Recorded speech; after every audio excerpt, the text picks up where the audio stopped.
Good morning, everybody. Hello, hello. We're going to get started in 5 minutes. I'm going to grab a cup of water. If anybody wants to grab something to drink, something to eat, some snacks, this is a great time. And we'll get started at like 11:07-ish. Cool.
I think we're on 8, right? I think the send out says 10, but I think we're on 8. There we go.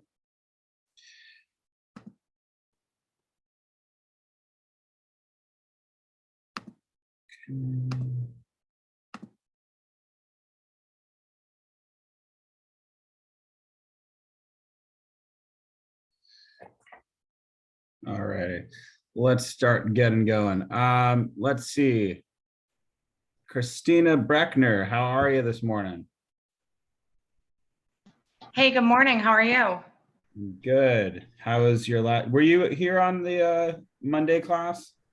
Monday, I was actually signing my paperwork, so I missed it. Perfect. I love it. Congratulations. Thank you. How's your lead generation been going? Actually, really, really well. I have 3 very interested buyers, so Nice. now I just find them a place.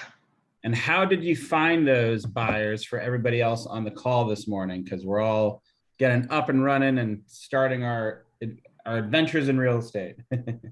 Okay, so the first one is actually my nail lady. I was like, where do you live? I know she works every day. I know she has money saved. So she's like, in her Nail or apartment. nail?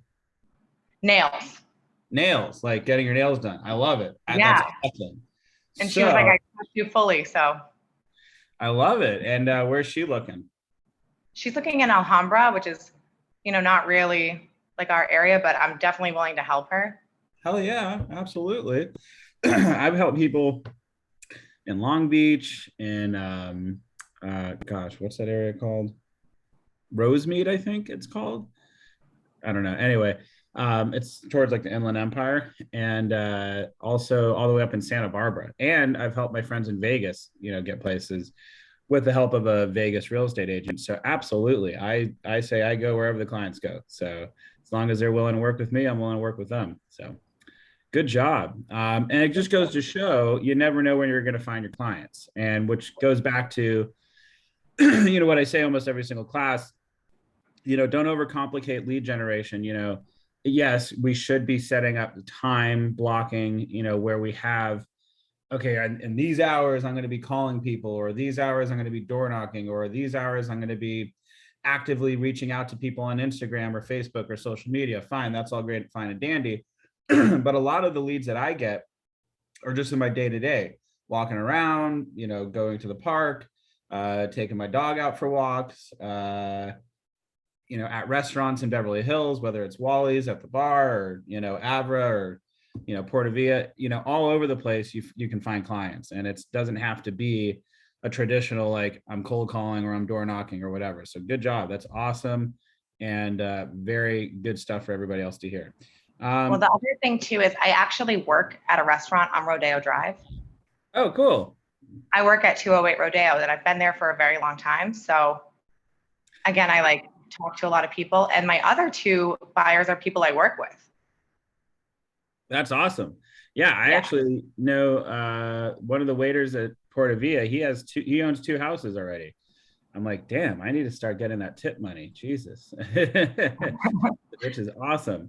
But yeah, no, you never know where you're going to find. I found a client. It's a very, very small client, but I was at a gas station and I gave the gas station attendant, he asked what I did. And I was like, oh, I'm in real estate. And, I gave him my card. I said, hey, listen, if you hear of anybody talking about buying or selling a house or something, feel free to give them my card. I'll give you a present or something. I'll give you an appreciation present. I don't know what I said. I said I'd give him something. And sure enough, he brought me a client, and they were looking for a mobile home, which that's a whole nother story. There's like a whole different set of lending practices with that stuff.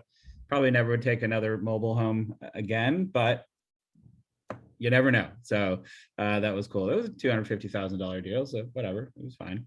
But in any event, you never know where you're going to find a client. Awesome. Thank you so much, Christina. And by the by, I've never been to 208 Rodeo, and I've always wanted to go. So if you see me there, come say hi. Absolutely. I'll hook it up. Cheers, definitely. All righty, Stephanie Sheridan. Sorry, just finding my mute button. Hi. So haven't reached out to people, but I've been making my list. Like middle of the night last night, I couldn't sleep and was just thinking of people that I know in LA who own homes. So they're on my list to contact today. Awesome. I love it. And even people who don't own homes, you can find a buyer that way. You never know. Yeah, so very, very cool. How many people do you got on your list? I have 5 people that I know own homes. And then I have other people who I know will be buyers in the future. So I'm just like keeping those relationships going.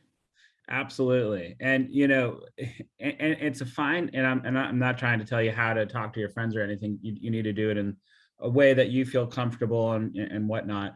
But I always like to remind people, I've had friends who said, yeah, I'll buy with you or whatever. And they're like, yeah, I'm not ready right now, probably, in the fall. And then sure enough, I contacted them recently for my party, and I found out that they had sold the house and they had moved to Ventura with their boyfriend. Now, granted, she could have been planning on doing that the whole time. Who knows? But I think that if I was a little bit more proactive about, having those conversations or just sliding it into a normal conversation that I would be having with her, it may have turned out differently. I don't know. But what I do know is that I would have rather, in looking back, for example, we're talking in the spring and, she goes, yeah, she's like, yes, I want to sell my house. I loved working with you when you got us this place. I trust you, blah, blah, blah. My dad loves you, whatever. She was living with her dad at the time. He has Alzheimer's, so he had to go to senior living side the point. And I said, great, let's talk about it. And then she kind of got cold feet. She was like, you know what? Financially, I'm not there yet. And I was like, okay, that's fine. She's like, maybe in like the fall. All the other conversations was, how's your kid? How's your dad? And didn't bring up, selling at all. Like, I just figured she would bring it up when she was ready, just by staying in touch with her. Sure enough, she didn't. And looking back, when I was going, hey, how's your kid? Like, how's everything? Oh my gosh. Oh, you went hiking? Oh, that's so great. Oh my gosh, I went hiking myself in, this area. Oh yeah, blah, blah, blah, blah, blah, vamp, vamp, vamp. And then go, hey, by the by, is now a good time to talk about selling your house? Or are you still waiting until the fall? If I had just said that, I would feel so much better about the situation, just from my own like mental peace, but I didn't. And, I always have to ask the question, what if? So keep in mind, don't be obnoxious with your friends or your friends, obviously, but, definitely don't be afraid to bring up the question, once a month or something like that. Yeah, that's good. Awesome. Good job, Stephanie. I know you're going to knock it out of the park. I have a lot of faith in you. Awesome. Jessica, are you new? I don't know, because it's just one name. Hi, yeah, I'm new. Hi, Jessica. So let me explain what I'm doing right now, what we are doing. Usually it's a little bit more precise. I usually have my spreadsheet up and whatever, but I think it just takes too long. And this is already a long class. So what we're doing right now, we do what's called our daily 10-4. And our daily 10-4 basically is every single day we are going to make, and one of them is weekly, but most of them are daily. Every single day we are going to make 10 contacts per day, which means we're not just a call, not like leaving a voicemail, but having a two-way conversation with somebody about real estate, whether it's somebody that we know, somebody that we're cold calling, and we can get into that a little bit later. We don't need to go into that right now. Door knocking, meeting somebody at a bar, chit-chatting at a coffee shop, talking to the people at the dog park, whatever, but just having a conversation 10 times per day about real estate. And that's part of our daily 10-4. Now, the other part is adding 10 contacts into our database, which is a CRM or a spreadsheet, or even if you just use your phone, but you want to be adding 10 contacts a day as well. Then we want to be writing 10 notes to the people that we've contacted the previous day, just as a follow-up. Hey, it was really great talking with you. Thank you for sharing your information with me. I know you might not be looking for a house right now, but if you know of anybody in the future, I'd love to be of assistance. Or if they say they are looking for a house, I'm really excited to start helping you look for a home. So it's 10 contacts, then it's 10 people into our database, then it's 10 handwritten notes, and then finally, it's going to be searching for 10 properties weekly. That's the only one that's weekly. So that could be 2 a day, let's just say, or 1.5 a day. And that's just to stay on top of what's happening in our market. Hey, I specialize in Bel Air, Beverly Hills, and the West Side. So that gives me plenty of homes to preview either in person on Broker Caravan or on the internet through the MLS. Just, hey, what's happening? What's the status of this home? Did it sell? Is it in contract? Is it on the market? Whatever. And doing that. So in total, our daily 10-4 is making 10 contacts per day, which is a two-way conversation, adding 10 people into our database, which is a CRM, which is a client relation management system or something. I think that's what it is. And then 10 handwritten notes to the people that we talked to the previous day or somebody else.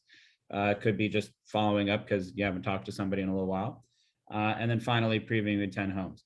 But the one that we talk about the most, because everything starts in real estate with lead generation, is how many people did we contact since our last class? So for example, that's what I'm asking everybody right now. We don't have to go through that right now. Don't worry about it. You're new, so we'll do that the next class. But that's what we're doing right now on the call, just so you know. All awesome. right. Sounds great. Thank you.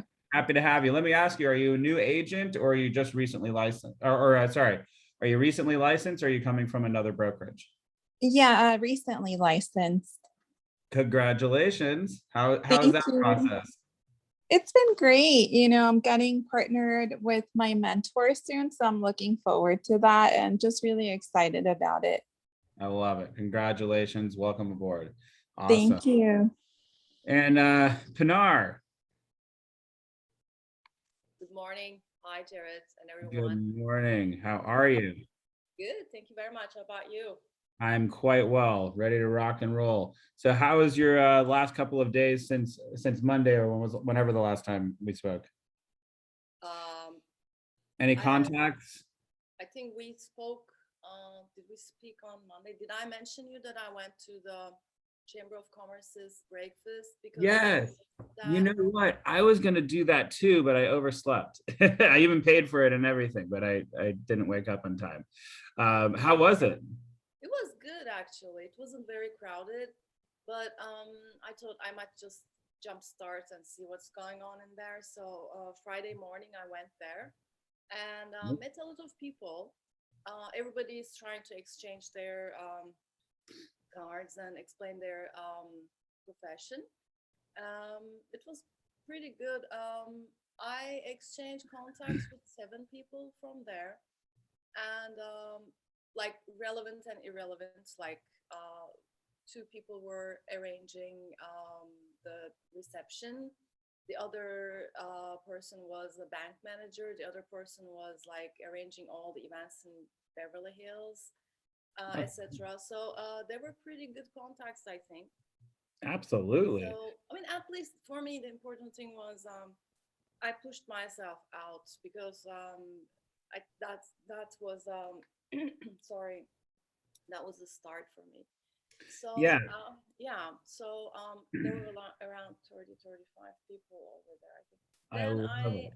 started talking to my neighbors more often, like because we were always saying hi, exchanging like good mornings at the elevator, but I wasn't going further because I'm usually like I don't know how everyone is feeling here. I don't want to disturb anyone, so Right. Yeah. And it's like it should be very natural.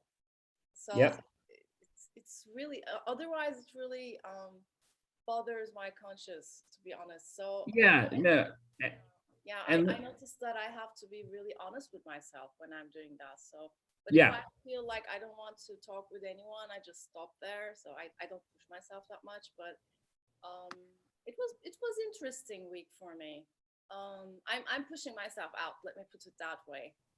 Good. And let me touch upon that. Whenever we're putting ourselves out there, whether it's for business or, yeah, and I'm not speaking for anybody or anything like that, whether it's in business, maybe you've been in a, weird relationship and you stop talking to a lot of your friends and you need to make new friends, or whenever you're moving to a new city or you got a new job or whatever it might be, whatever you feel, I don't know a lot of people, or I need to put myself out there, it's going to be nerve wracking. That's normal. That's human nature. I also want to add though, no one's going to be that insulted if you reach out to them, in a friendly manner. And it doesn't have to necessarily be real estate based. Listen, when we're talking about our neighbors who we live with and stuff, I'm very friendly with all my neighbors. I rarely talk about real estate. But whenever I do talk about it, it's when it's appropriate. So for example, we're talking about, I live in an apartment right now and it's a big community. And whenever there's like something happens or whatever, and they're like, oh gosh, the maintenance here is horrible, I like to go, you know what, it is. And you know what, I'm in real estate and I can tell you right now, they're not so great about this or that. Have you ever thought about moving? Now, to be honest, the maintenance here is fantastic. I give them a call, they take care of anything right away, but people like to complain. And I use that as an opportunity to talk about real estate. So in that situation, I'm not hounding my neighbors about real estate needs or about anything like that, or necessarily lead generating with them. But when the opportunity does come up, I'm ready for it. Mentally, I prep myself for it. This is an opportunity to talk about real estate. And I hear what you're saying. You don't want to come off as disingenuous. You don't want to come off as just a salesperson. And I totally understand that. I'd like to remind everybody of my first time door knocking. I pumped myself up. I was like, I'm going to knock these doors down like no other. People are going to look at me and go, I want to sell my house with this guy. So I got my cards ready. I got a little information that I memorized about the neighborhood and stuff. I walked out of my front door and I was going to do it right in the neighborhood I was living in at the time. And I walked down the street and I saw this house that I kept passing by every day. And I was like, you know what? It looks like a great house. Apparently I've talked to them once. They lived there for a while. Maybe they're looking to sell. I walk up to the door, up to the gate, and I get so nervous that I just walk right by it. And I'm like, oh my God, I can't even like knock on this door. I'm so scared to do it. And I'm like, dude, you just gotta just walk through the gate, knock on the door, and just introduce yourself and just say, hey, I had a question. That's how rudimentary it was at the time. And I go back, I walk back in front of the gate 2 or 3 times, before I actually decided, like, hey, dude, you just got to do it. You look like a creeper right now. And so I open the gate, I walk up to the door, I throw my business card at the door, I run past the gate, close it quietly, and I run back home basically. And I was like, oh my God, oh my God, oh my God. But I was like, I did it. Now that sounds silly and almost comical, but the truth of the matter is I was nervous. And that first step, that first little walk through the gate and just practically throw my business card at the door and run back home because I was so freaked out, allowed me to say, you know what? I took the first step. And now I can go do, 150 doors in a day and not even think anything of it. It's not even a big deal. In fact, I find it to be fun now. It's actually exciting for me. I like meeting new people. I like introducing myself. I like giving a big smile and being like, hey, I'm Jared. I'm with Keller Williams, Beverly Hills. Listen, I sold the house right there. I still have like 200 clients who came to the open house who are interested. Clearly, there's a lot of people who are interested in moving to the neighborhood. Are any of your neighbors interested? Have you ever heard of any of your neighbors talking about selling possibly? Oh, okay. Well, okay, great. Awesome. Yeah. And how about you? Have you ever thought about selling? Oh, you haven't? Just out of curiosity, if somebody came with a big bag of money and just dropped it in front of you, how much money would have to be in that bag for you to consider selling? Any number, just name it. And if they say a number that's somewhat in the ballpark, let's say they name a number that's $100,000 above reality, I'll take that seriously and I'll definitely talk with that person. And I'll even go, hey, listen, that sounds like a pretty decent number. Can I take a look at the inside of the house? Because I actually might have somebody who would do that right now. Really? Yeah, really. Absolutely. As I said, I sold the house down the street. I still have 200 people who are interested in moving to this neighborhood. There's only about 150 homes here. So literally I could sell almost every single house on the street as long as we get two people to agree on a price. And right then and there, they'll invite me into their house. I'll take some pictures. If the house looks like crap on the inside, maybe I won't take it too seriously because they're just a little bit too high. But then I'll even still have the conversation with them like, well, listen, let me do a comparative market analysis. Let's sit down, let's talk about it. And if we can come up to an agreement on a number, I think we should probably take this seriously. Even if they were a little bit too high, I would still do that just to see if I could bring them down a little bit. And if it's, realistic. On a really good situation, they are already in a realistic price range. And right then and there, I'll say, listen, I think the best thing to do is one, set up a couple of showings with the people that I have right now. But then two, I'd like to come back here tomorrow, if that's all right, and just talk about what are the options of trying to sell this property and getting you the most money possible. And almost always they'll say yes. So my point is I started with, I'm too scared to do this. I'm scared to put myself out there. I'm practically throwing my information at homes and running away like a scared little boy, to just loving what I do and loving going door knocking and just having a lot of fun doing it. So my point is yes, it's going to feel weird at first. It's going to feel a little bit unnatural at first, but yeah, it feels unnatural because it's the first time you've ever done it. So yeah, of course it's going to feel unnatural, but ask yourself, is it unnatural because you're being pushy or because you are insulting somebody? Or is it just unnatural because it's not something that you're accustomed to? It's not something that's built into your own vernacular or your own terms that you would use typically. So think of it that way, because honestly, let me ask you, Pinar, if I was talking to you and I said, hey, Pinar, how's your day going?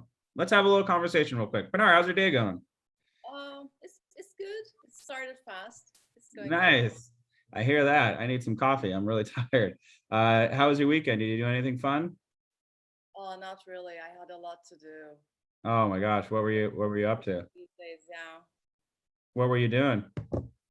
My friends are coming over the weekend, so before they come, like I was trying to clean the house and everything, and I had to finish some other work. So Oh my God. everything. How do you know where your friends visiting from? New York. New York. Whoa, that's awesome. Whoa. Are they moving here? I'm actually trying to make them move here. I was telling them like, why don't you move here? Because the nature is perfect here. Yeah. So maybe, who knows? Well, listen, Pinar, I'm in real estate. So if they do happen to come out here and you can convince them, I'd love to take them out to coffee while they're here and just show them what's available. That'd be awesome. Yeah, why not? Yeah, if I can persuade them because they're like sisters and brothers, that would be perfect. Absolutely. And at the worst case, we can have a couple drinks, which I always love doing. Perfect. Sounds good. Okay. Well, hey, Pinar, I know we're renting right now. Have you ever thought about, buying eventually? Can you say again? I know that we live in the same building, so we're obviously renting. I'm just saying, I don't know if you own a condo or not. But so we're obviously renting. Have you ever considered buying? I'm not there yet. So No worries. I hear you. I'm not there yet myself either. So believe me. But listen, hey, listen, when your friends come into town, if they actually ever do get serious, I'd love to help them out. And listen, if you hear of anybody else looking to buy, you know your guy. I live just 2 doors down, so give me a call. Sounds good. Anyway, but listen, I hope you have a really good time with your friends. Again, don't push them into anything that they don't want to do. But listen, if you guys are in the area or something around Cannon or something like that, love to grab a drink with you. I'm going to be at Wally's probably later on this week. So I don't know. Send me a text message. Thank you so much. Thank you so much. No worries. Take care. Cheers, dear. Anyways, my point is that doesn't sound too forced. It does sound forced right now because we're specifically talking about real estate on a sales call, but you can work it into a conversation and make it seem a little bit more natural. And I might not even go that far into talking about real estate. I might just mention, hey, are they thinking of moving here because I'm in real estate? Oh, I didn't know you're in real estate. Yeah, no, yeah, I'm in real estate. I love what I do. It's great. I've been doing it for the last 5 years. Been at Keller Williams. I started my own, on my own for the first time 3 years ago. I love it. What do you do again? And just change the conversation. Just telling them I'm in real estate is good enough for me if they're my neighbors. And then the next time I see them, I might actually ask them like, hey, just out of curiosity, trying to build my business. Do you know anybody who's looking to buy or sell? Oh, you don't? And so my point is if you're friends with people and you say to them, hey, just out of curiosity, I'm trying to build my business. Do you know anybody who's looking to buy, sell, or invest? Oh, in what? Oh, in real estate. You didn't know I'm in real estate. Oh, wow, cool. Yeah. No, I'm a real estate agent. Yeah. And then see where the conversation goes. My point is it doesn't have to be so sell a house with me. Like, it can be a little bit more natural. Yeah. One question, Jared. I was thinking, when we're going around, do you think it's a good thing if I carry a badge which writes like Keller Williams? So if you thought the other version felt unnatural, it's going to be even more unnatural if you're wearing a name badge saying I'm a real estate agent. Okay. Now, a lot of other people will say, no, you need to wear your badge. It's good. It's an icebreaker. I don't know what town they're from, but I don't know anybody, any doctor, lawyer, attorney, whatever, surgeon, car mechanic, professional basketball player, whatever, or just a stay-at-home mom who, has a lot of money in her bank account. I don't know anybody who's going to be that impressed with me saying I'm a real estate agent. I really don't. I'm sorry. And I don't think I would be that impressed if I saw somebody with a name tag that said I'm a lawyer or I'm a doctor or I'm a whatever. I wouldn't care. I'd be like, hi.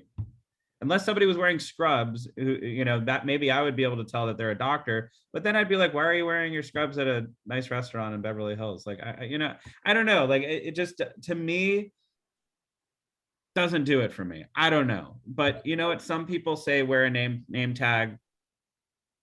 They might know something that I don't know. And if they're telling you that, there might be a reason for it. I think maybe if you're networking, that could be a good thing to do. I just think like in your day-to-day, it doesn't make sense to me, personally. Okay, thank you. I was just wondering about, thanks. Yeah, no worries. I just think it's hokey. I just think it's like small town, kind of feel. I don't know, which might be great in LA, to be honest. I don't know. That's my answer. I don't know. So whoever told you that, I agree with them. I'm sure they have their reasoning. So very cool. Awesome. Thank you so much, Pinar. Afton Jones. I have a feeling you're new because I would remember the name Afton because it's a pretty cool name. Yes. Hi, I am new. I'm waiting to take my test currently. Awesome. Well, congratulations on that wait. It's an annoying wait sometimes, I hear, especially with COVID and all that kind of stuff. Yeah. Has it gotten better? I think it's progressed a little bit, and I just finally was able to lock down my date. So I'm like 6 weeks out. Congratulations. Thank you. That's awesome. Well, what we're doing right now is I'm just asking everybody how their lead generation's going and all that fun stuff. If you heard that earlier, welcome aboard. And I hope you enjoy the class. This one's a short one, so that's good. Yeah. Cheers. Thanks so much. Absolutely. All righty, Chris Taylor. Yep, how's it going? Pretty good, bud. What's good with you? Good. Yeah, so I've reached out to a few people, just hanging out at bars over the weekend, just kind of talking to people. So I got a few new ones, contacts. I was just gonna reach out to, but this week to kind of follow up and see where that goes. Love it. Absolutely. And remember, when we're meeting people at bars, the follow-up the next day is extremely important because they might not remember you. That's true. Yeah.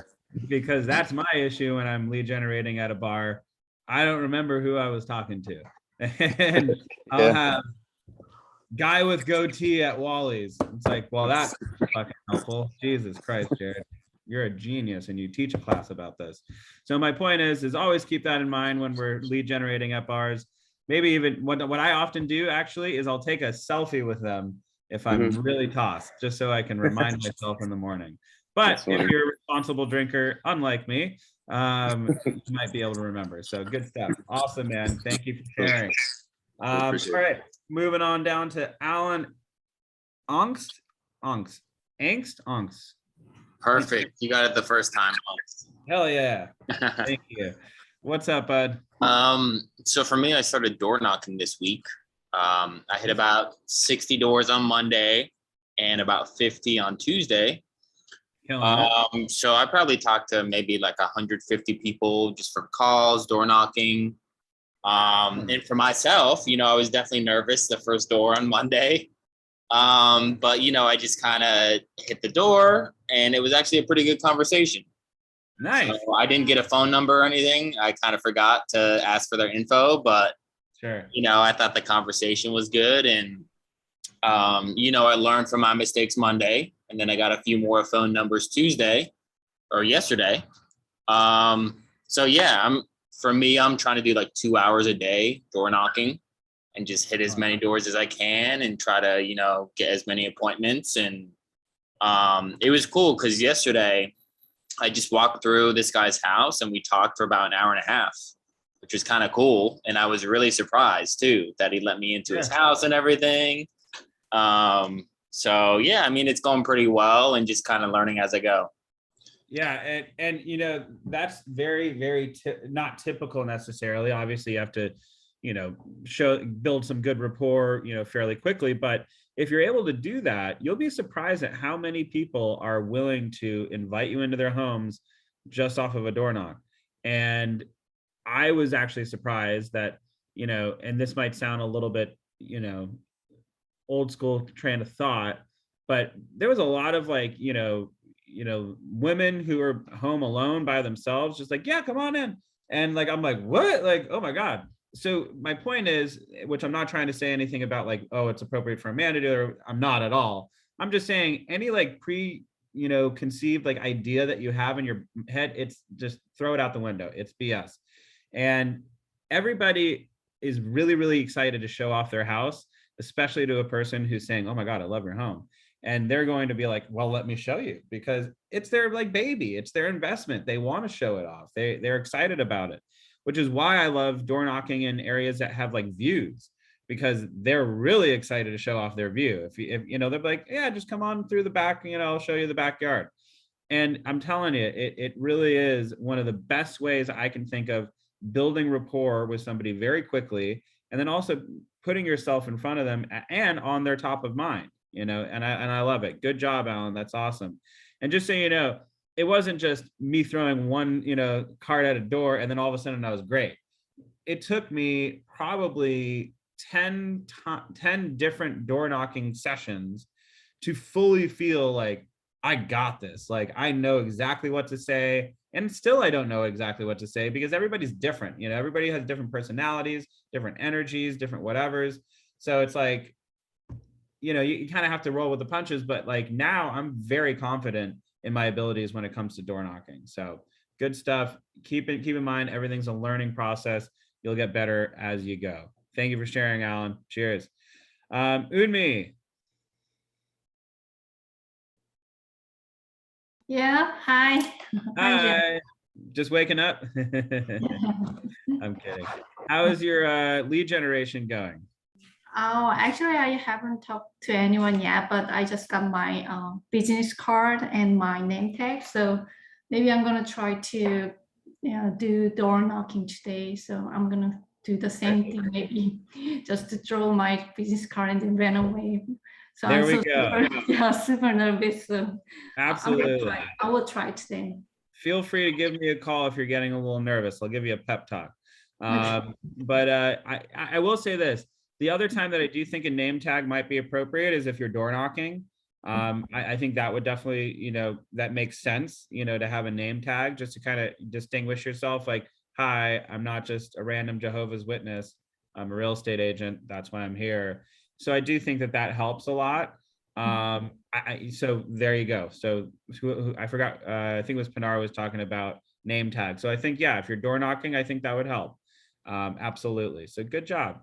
And Unmi, look at Alan. He's already up and running and walking into people's houses. So remember, forget Zillow, forget all that stuff. Just go right to the door and just go, I want the business.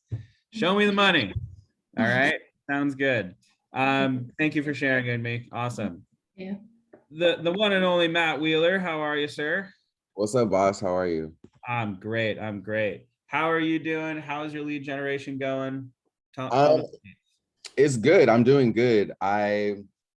So I used to actually work for Coldwell Banker as a marketing coordinator. So I know a lot of agents. And so I recently just hit a few of them up that I was close to this week to see if I could start sitting some of their open houses. Just because I know they're more experienced agents. And I kind of want to implement that into my prospecting because I feel like door knocking is great. I've done it a little bit, but I just feel like open houses as well is like that same opportunity to get in front of, and you actually get the buyers sometimes coming right to you. So that's something I'm actually going to start this Sunday doing, in addition to my cold calling. So I try and do cold calling like an hour a day, and then on top of that, I'll just reach out to, my number is 5. So 10 is kind of a lot for me only because I work another full-time job.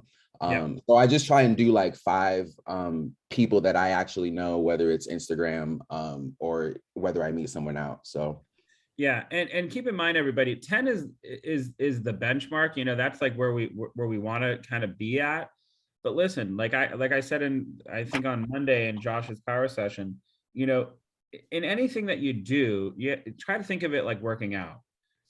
Getting used to lead generation, it's like working out. If I walked into the gym right now, I know for a fact I could not put out 10 reps of 300 pounds on a bench press. Can't do it. I can, however, do 185 at 10 reps on a bench press, which is great. And then maybe in 2 weeks from now, I can get up to 2 something, with 10 reps. The point is I can't just walk in there and just be like knocking it out of the park. So if you don't feel comfortable, or you don't have the time, frankly, right now, contacting 10 people, great.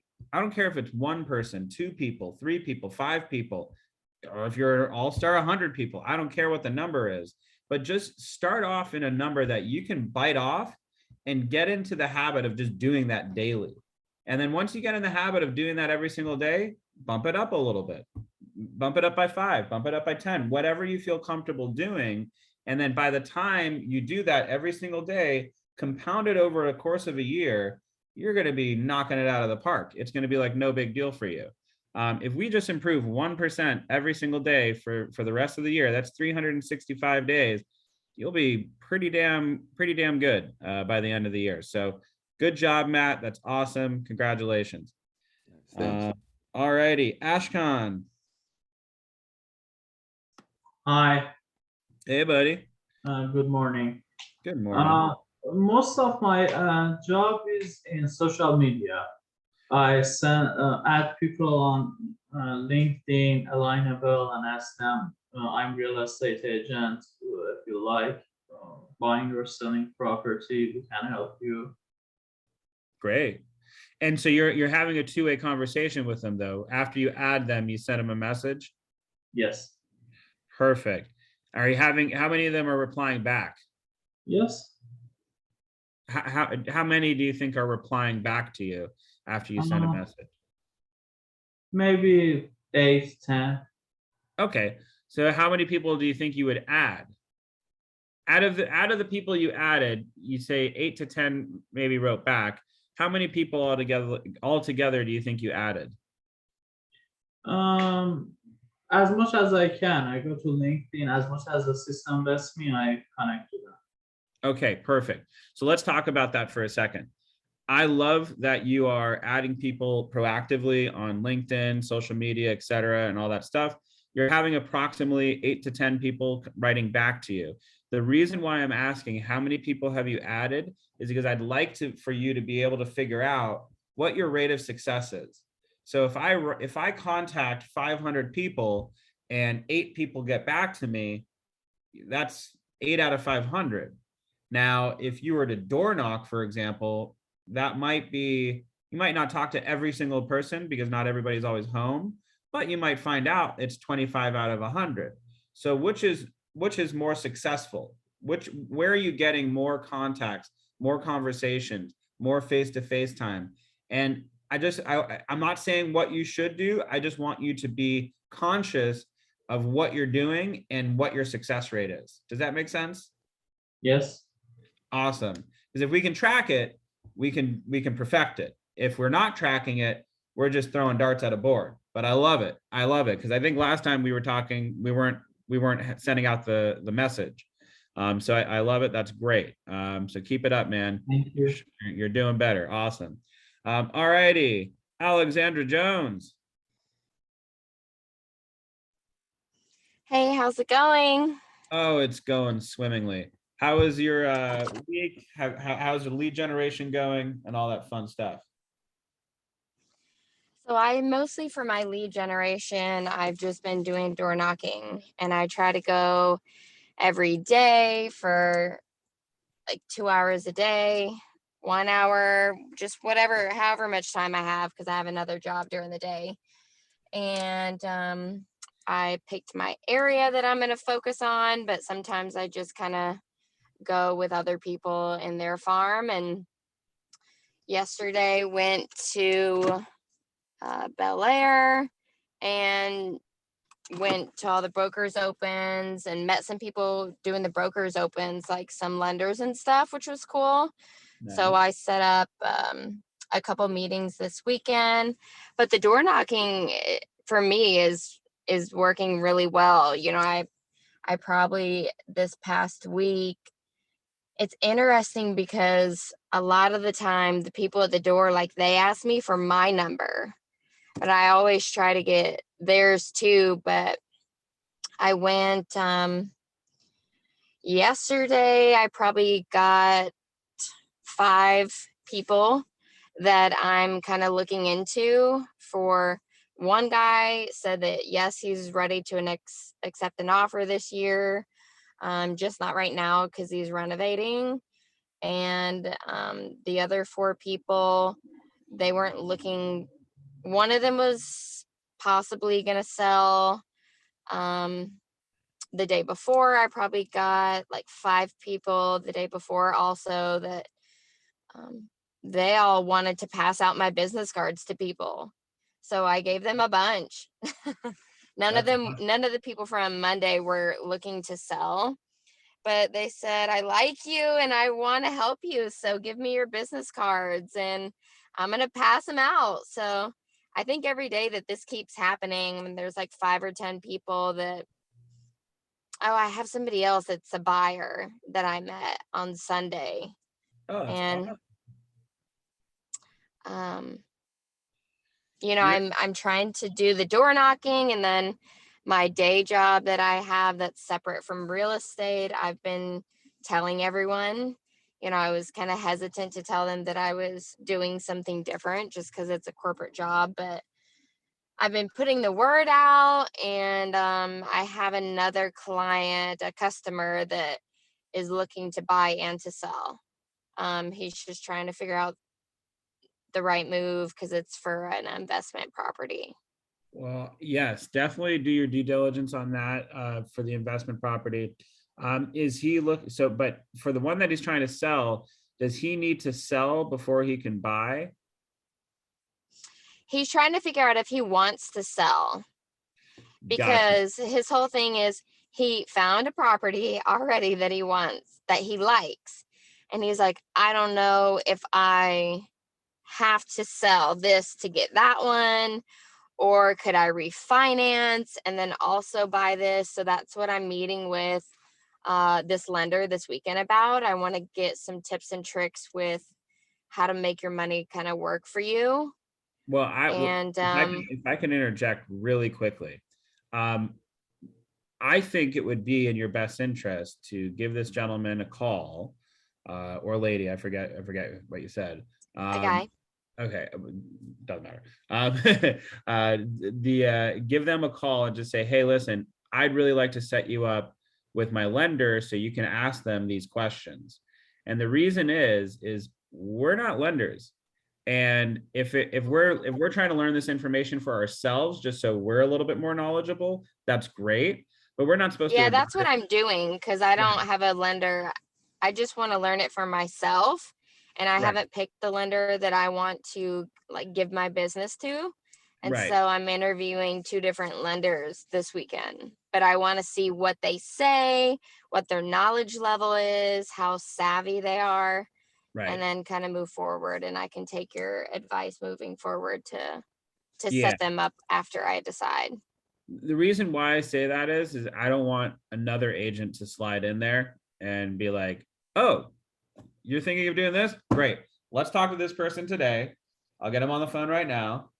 You'll talk with them briefly. They'll tell you exactly what your options are. And then based off of, some theoretical scenarios, they can tell you right now what your options are and what your benefits for each option would be. Does that sound all right? It'll take about 15 minutes. And then you call him next week after you meet with your lenders this weekend, and he goes, oh, I already listed it. That's my point. Yeah, I can see, I see your point that you're making. This is probably just, I'm going to listen to that for like future ones, but this person would not go outside of me because we have a business relationship already that he needs me for. Perfect. Yeah. Awesome. I love it. So in all situations, again, my advice might not be perfect for your situation. Everybody, your situation. So take it with a grain of salt. And I agree. And so I love that. But yeah, just for future knowledge, if we talk to people who are like, yeah, I'm down to sell and I'm also looking to buy, sometimes speed is important. Especially if they say they're actively talking about it. But in any event, you know your client better than I do. So that's good. Awesome. Thank you. And then I don't know if you have customers that are looking to sell up towards Valley Village, like North Hollywood, Valley Glen, but I have a client looking for anything that's under 1.2, a house. And a house. Okay. Because I might know of a condo, but I don't know about. No, it could be even like unlivable, but under 1.2 in those areas. Just putting that out there. I'll keep that in mind. Awesome. Thank you. So everybody, if you door knock in Valley Village or the Valley area and you hear of somebody interested in selling, give Alexandra a call. Awesome. Yep. Burbank, anywhere up there. So. Awesome. All right. I Am Success Money. Who is I Am Success Money? I like it. Me, Success. Hey, how are you? Is your name Success? Yes. That is such a cool name. That is awesome. How are you, my dear? Welcome to the call. You great. I kind of got on a little late. No worries. So what we're doing right now is we're talking about what we are doing for lead generation and how many people we've talked to in the last week and how it's going. Okay. So I'm working on getting my card and everything together because I just joined like maybe 4 days ago. Oh, cool. Great. Welcome. Thank you. But I had someone call me and I'm trying to get her pre-approved right now. So I just talked to a lender friend and I'm trying to help her move the process along to whatever he needs, to get her pre-approved. So I didn't call her, she called me. And those are the best. Yeah. But I have this Eventbrite that I set up for consultations for buying a house, and I had like 4 people request a consultation. So I have to follow up with That's pretty them. cool. I don't know who they are yet, so, and I don't know. And then I did speak to 10 people because I do media. So I produce shows and host shows for radio and online TV. Well, I guess it's in your house too, Roku and stuff. But I'm organizing my contacts so I can email blast and let them know that, you know, hit me up for real estate. So I'm working on my database. But I have like a million contacts, so I'm not trying to add anybody. I just want to organize to let them know to hit me up. I love it. Sorry, as you were talking, I just got a text message from my former client, Rachel. It was like, is now a good time to list my condo? I'm like, yes. Yes. Has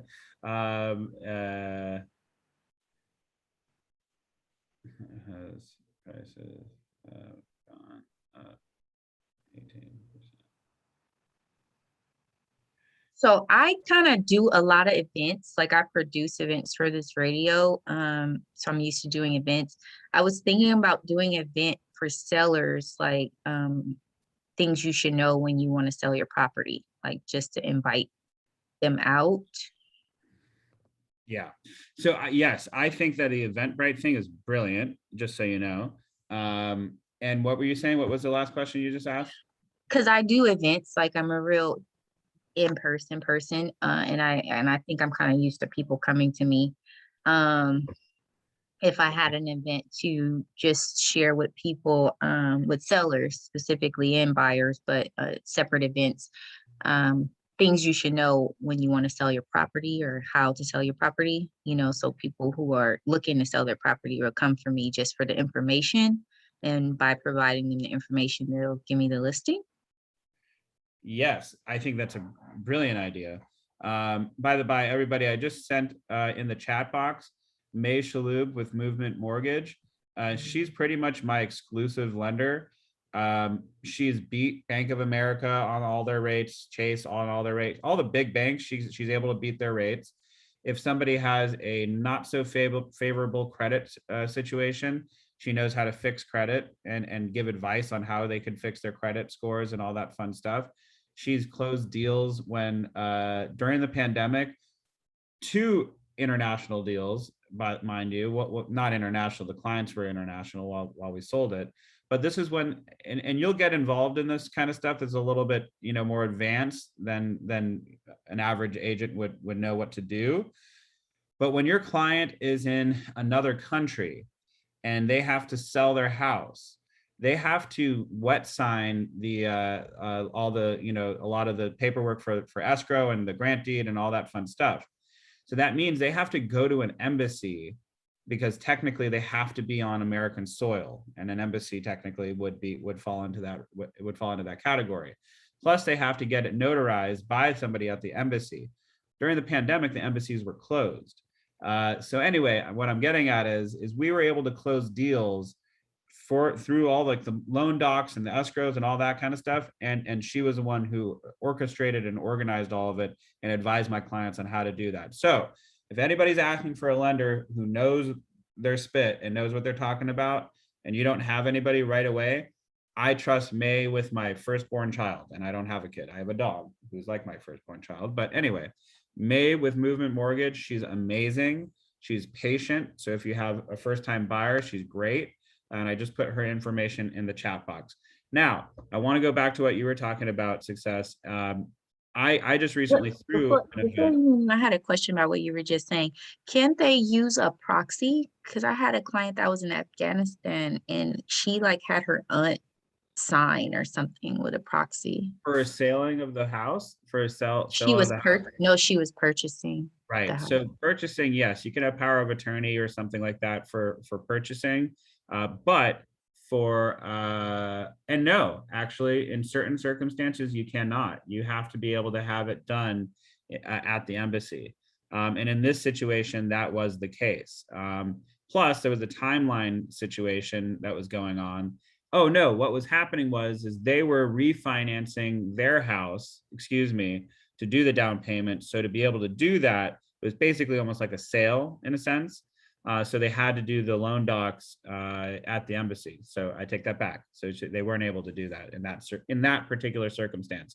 But yes, typically for buying, I believe you can use a power of attorney or a proxy. Yeah, because she was originally here when I showed her the property, but then she left. So I guess because she was here and got it notarized before her, was able Gotcha. to do the signing docs and stuff. Makes sense. Yes. So that sounds right. Absolutely. But in certain circumstances, it will take, going to an embassy, setting up a meeting with the consulate and all that kind of stuff. And it's a pain in the butt, but we got it done. And May is amazing, and she'll be able to advise on all of those things, or if you don't need it, for example, in your friend's case. So good stuff. All righty. Oh yeah, what I was going to talk about is I recently threw a party for all my clients, my friends and my clients and people who might be buying or whatever. I think I had about 30, 40 people come to it. I had an open bar, hors d'oeuvres, all that stuff on my dollar. The way I looked at it is, however much it costs, it's cheaper than doing Zillow for a year. And all 40 of those people will pick up my phone call whenever I give them a call. So, the way I looked at it was very well worth it. We didn't talk too much about real estate. I just had a lot of marketing materials all over the place. I had like a photo booth set up that where like when you take a picture, it like frames like Jared Marcus Property Partners and like my phone number, whatever. Thanks for coming, whatever. And it was cute. People were posting it all over Instagram or whatever. I had like 40 people end up adding me on Instagram just because all these people were posting about me on their social media and stuff. I got like 6 different buyers that I picked up from the party. Great stuff. So yes, I do think throwing events for your clients is a very, very smart thing to do. You don't have to do it at a fancy restaurant like I did or anything like that. If you have a backyard, a pool, if you live in a, apartment complex that has a community room, whatever, you can throw your own event, invite people over. Great way to talk to people because it's all people that like, and trust, and they all know, like, and trust you.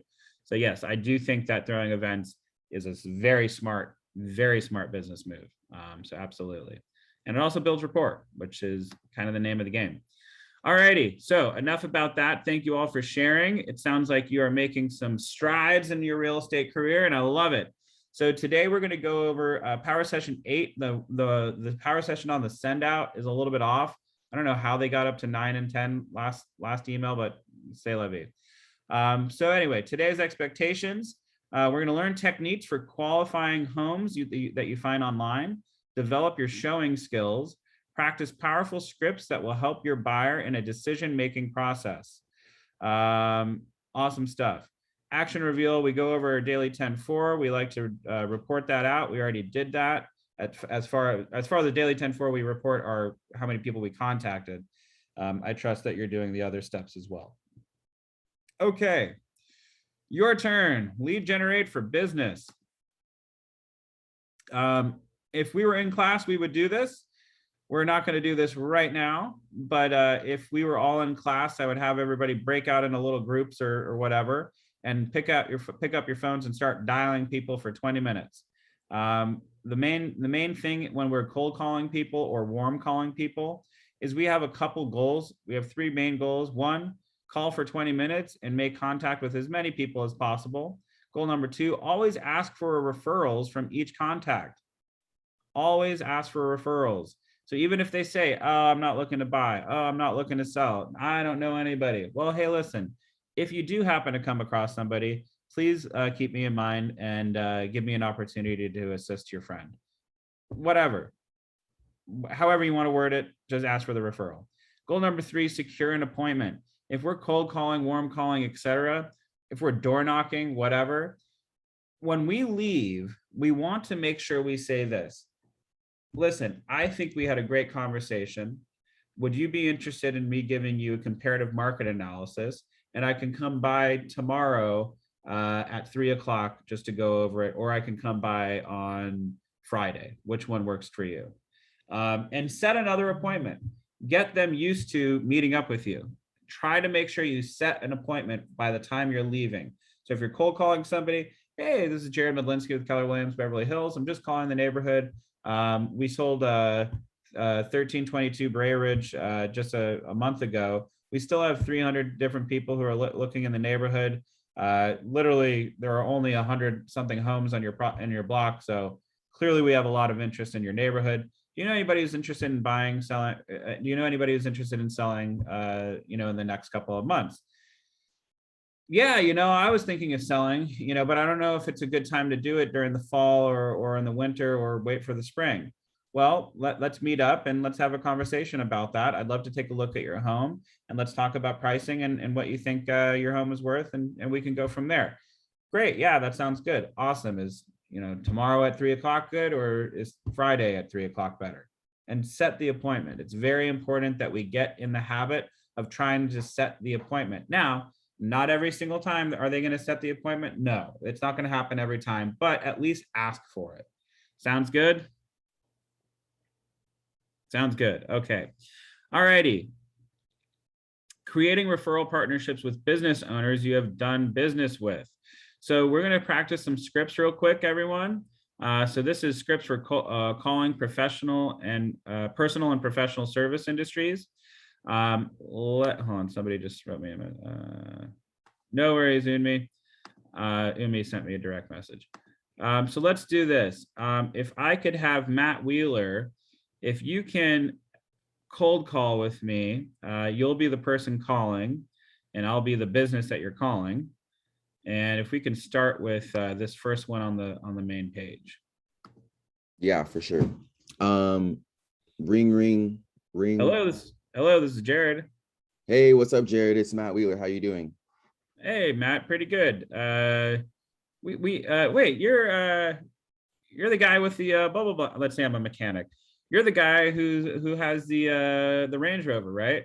Yeah, that's me, the Range Rover. That's actually my dream car. Awesome. Well, what's up, Matt? How you doing? I'm good. So I'm actually with Keller Williams, and I'm in the process of creating a list of preferred businesses and service providers just to give to my clients. I frequently ask clients, or I frequently have clients ask for me for a good, dentist, mechanic, anything in the service industry. So I actually only trust companies that I use, and so I wanted to refer them to you. Since I have an excellent service from you, would you or your business be interested or be interested in being included? Yeah, absolutely. Yeah, that would be great. Awesome, cool. So I'd like to establish these professional referral partnerships just to help grow each other's businesses as well. So if I were to refer clients to you, would you be willing to refer your clients that are looking to buy or sell a home to me? With the assurance that I'll provide them with high-level customer service that you can always expect from me. Absolutely. Awesome, great. Okay, cool. So let's confirm each other's contact information so we can get started, and then we'll keep in contact. Sure, I'm 310-386-8590. Got it. Okay, cool. 213-454-2588. Awesome. Got you covered. I'm looking forward to it, Matt. Yeah, absolutely. Awesome. No, I appreciate your time. Thank you. Cheers. So yeah, I mean, this is a great little script that you could easily use for, think about it. I have a dentist, I have a doctor, I have a mechanic, I have a body shop guy now because somebody rear-ended my car or backed up in my car. Ugh, so annoying. What else? I have lenders that I work with. I have, title people that I work with. I have favorite restaurants and, whatever. Put it like this. Every single restaurant owner on Canon knows me by first name and, happily gives me whatever table I want in the restaurant. I'm not doing that to brag because I'm not the biggest spender, but I'm nice to everybody. I'm super personable. I always talk to them. I give them my business. I like bringing people over to the restaurants. I love talking up the restaurant while my friends are sitting with me at the table while I'm introducing them to the owner. It makes them feel great. You know what's even better? When I ask them, hey, listen, if you know anybody who's, buying or selling, I'd love to, give them an opportunity. I'd love the opportunity to help them. Every single one of them is like, absolutely. And I've had, a couple of owners, send me referrals, which is great. It's an awesome feeling and it's easy to do. So keep that in mind. All righty. Creating referral partnerships with business owners you have not done business with. All right, so let's see. Alexander Jones, could you help us out with this?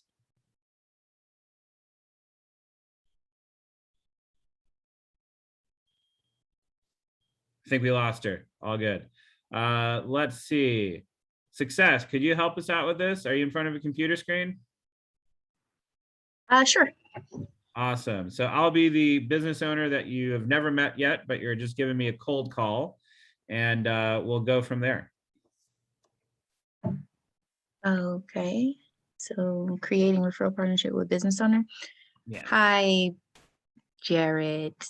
I'm Success with Keller Williams Realty, and I'm in the process of creating a list of preferred business and service providers to give my clients to. Since I frequently have clients that ask me for good dentists. What are you? Okay. Yeah, I'm a dentist. Yeah. I know. And I love your specials and teeth whitening services. So I'm looking for a trusted company to refer them to. I've heard good things about your company. Would you and your business be interested in being included? Absolutely. That sounds great. I love it when people refer me business. Great. I like to establish these professional referral partnerships to help grow each other's businesses as well. So if I were to refer clients to you, would you be willing to refer your clients that are looking to buy or sell a home to me with the assurance that I will provide them with the high level of customer service that you expect? Yeah, absolutely. 100%. Excellent. How about we confirm each other's contact information so that we can get started? Perfect. And we exchange contact. So let's talk about that. We're assuming that this is a person who's going to be super, super friendly and absolutely wants to help us.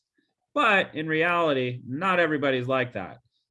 So what would you do? And this is a question for everybody on the call, not just Success.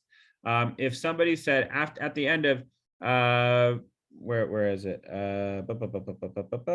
So if I were to refer clients to you, would you be willing to refer your clients that are looking to buy or sell a home to me with the assurance that I will provide them with the highest level of customer service experience that you would expect? And they go, I don't really know you and I don't really know your business. No, I don't feel comfortable with that. What would we say there? What would our response be to that?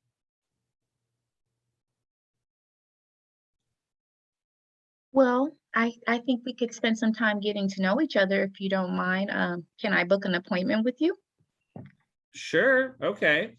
Now, if you actually needed to go to a dentist, I would say definitely do that.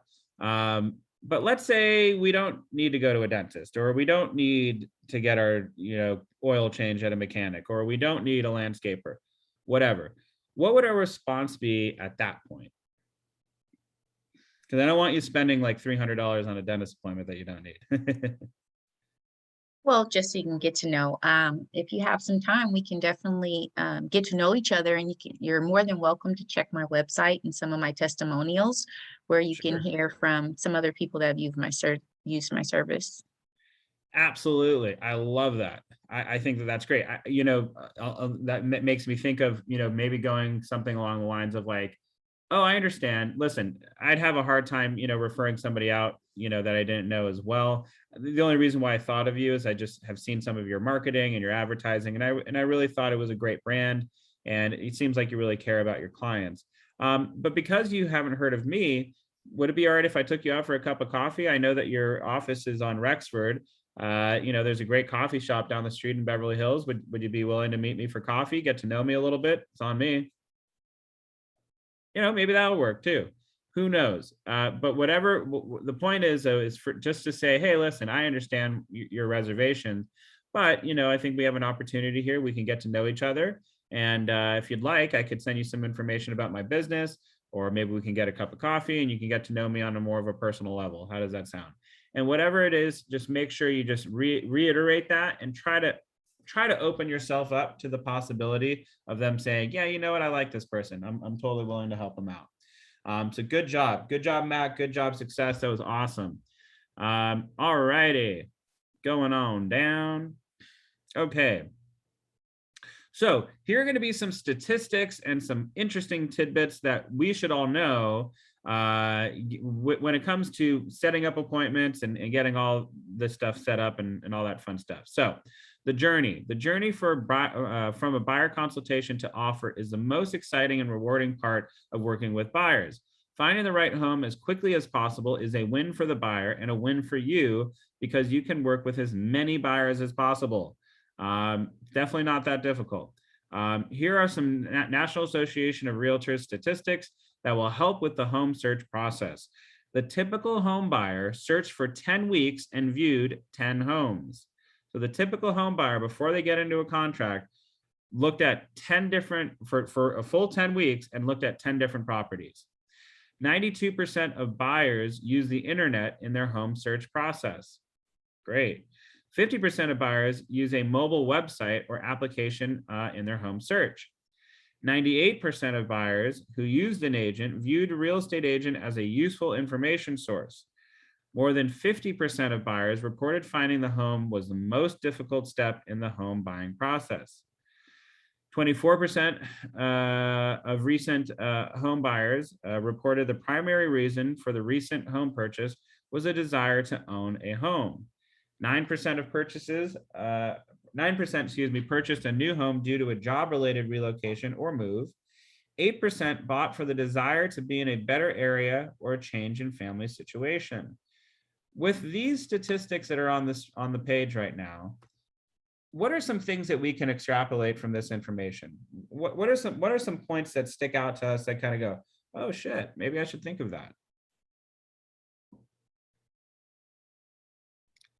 Well, for me, first off the bat, it took 10 weeks to find the home that they wanted. So keep in mind, while buyers are great and they're plentiful and they're easy to find, much easier to find than, let's say, sellers, they take a little bit more time. You know, I could get a home in contract and in escrow probably within the first 2 weeks of putting it on the market. No problem. Unless I overpriced it or it's in a weird area that is hard to reach or get to, and it's just a geographic thing, or it's a kind of like a white elephant, so to speak, where there's not a lot of homes like that, and it's going to take a very specific buyer. Other than those couple reasons, I should get it into contract within 2 weeks.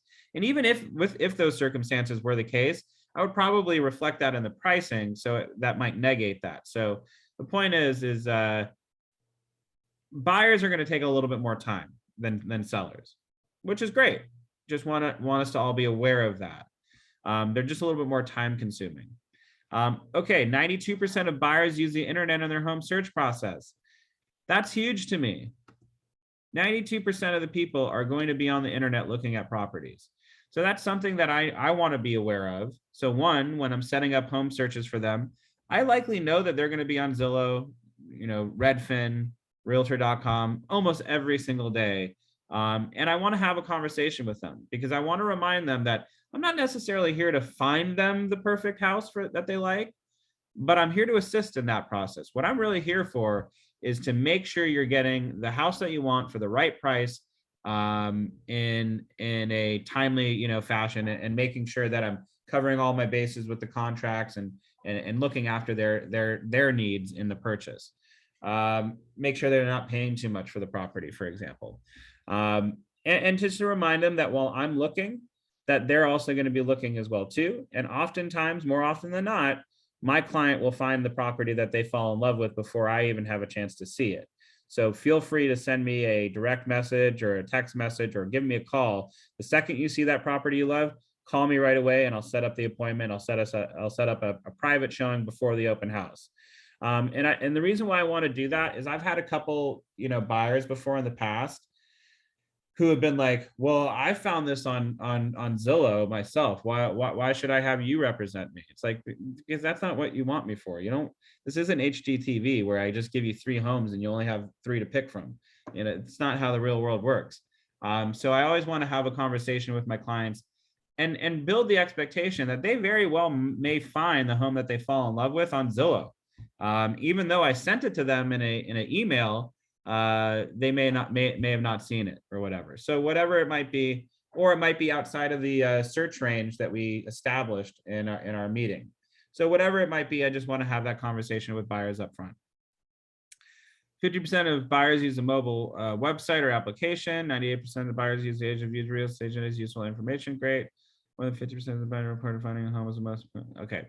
So now another thing with that said, 50% of buyers reported finding the right home was the most difficult step in the home buying process. That says to me, buyers are a little bit picky. They always want more than they can afford, I feel like. It's not always the case, but it just seems to be a reoccurring theme, so to speak. And it's a hard process. So when your buyer says to you, I only want to live in these neighborhoods. I only want to live in, from in between, I'm just going to make up a boundary. I only want to live between Westwood and Beverly Glen and Wilshire and Santa Monica. I want to live in that little pocket right there.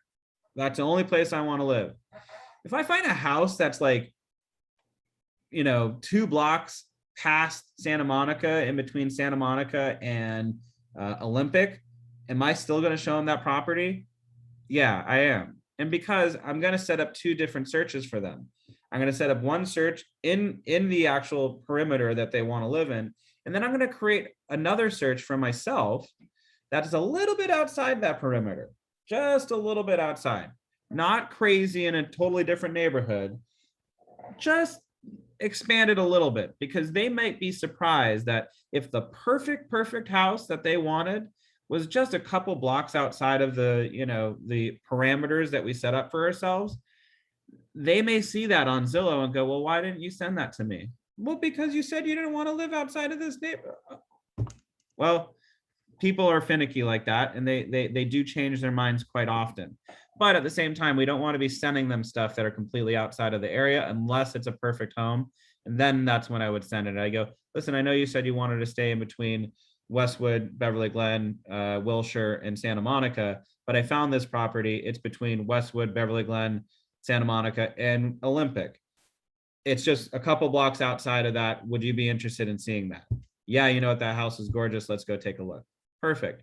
So be an agent who's out there looking after your client's best interest, and then also really seriously taking the search process seriously. I said seriously twice.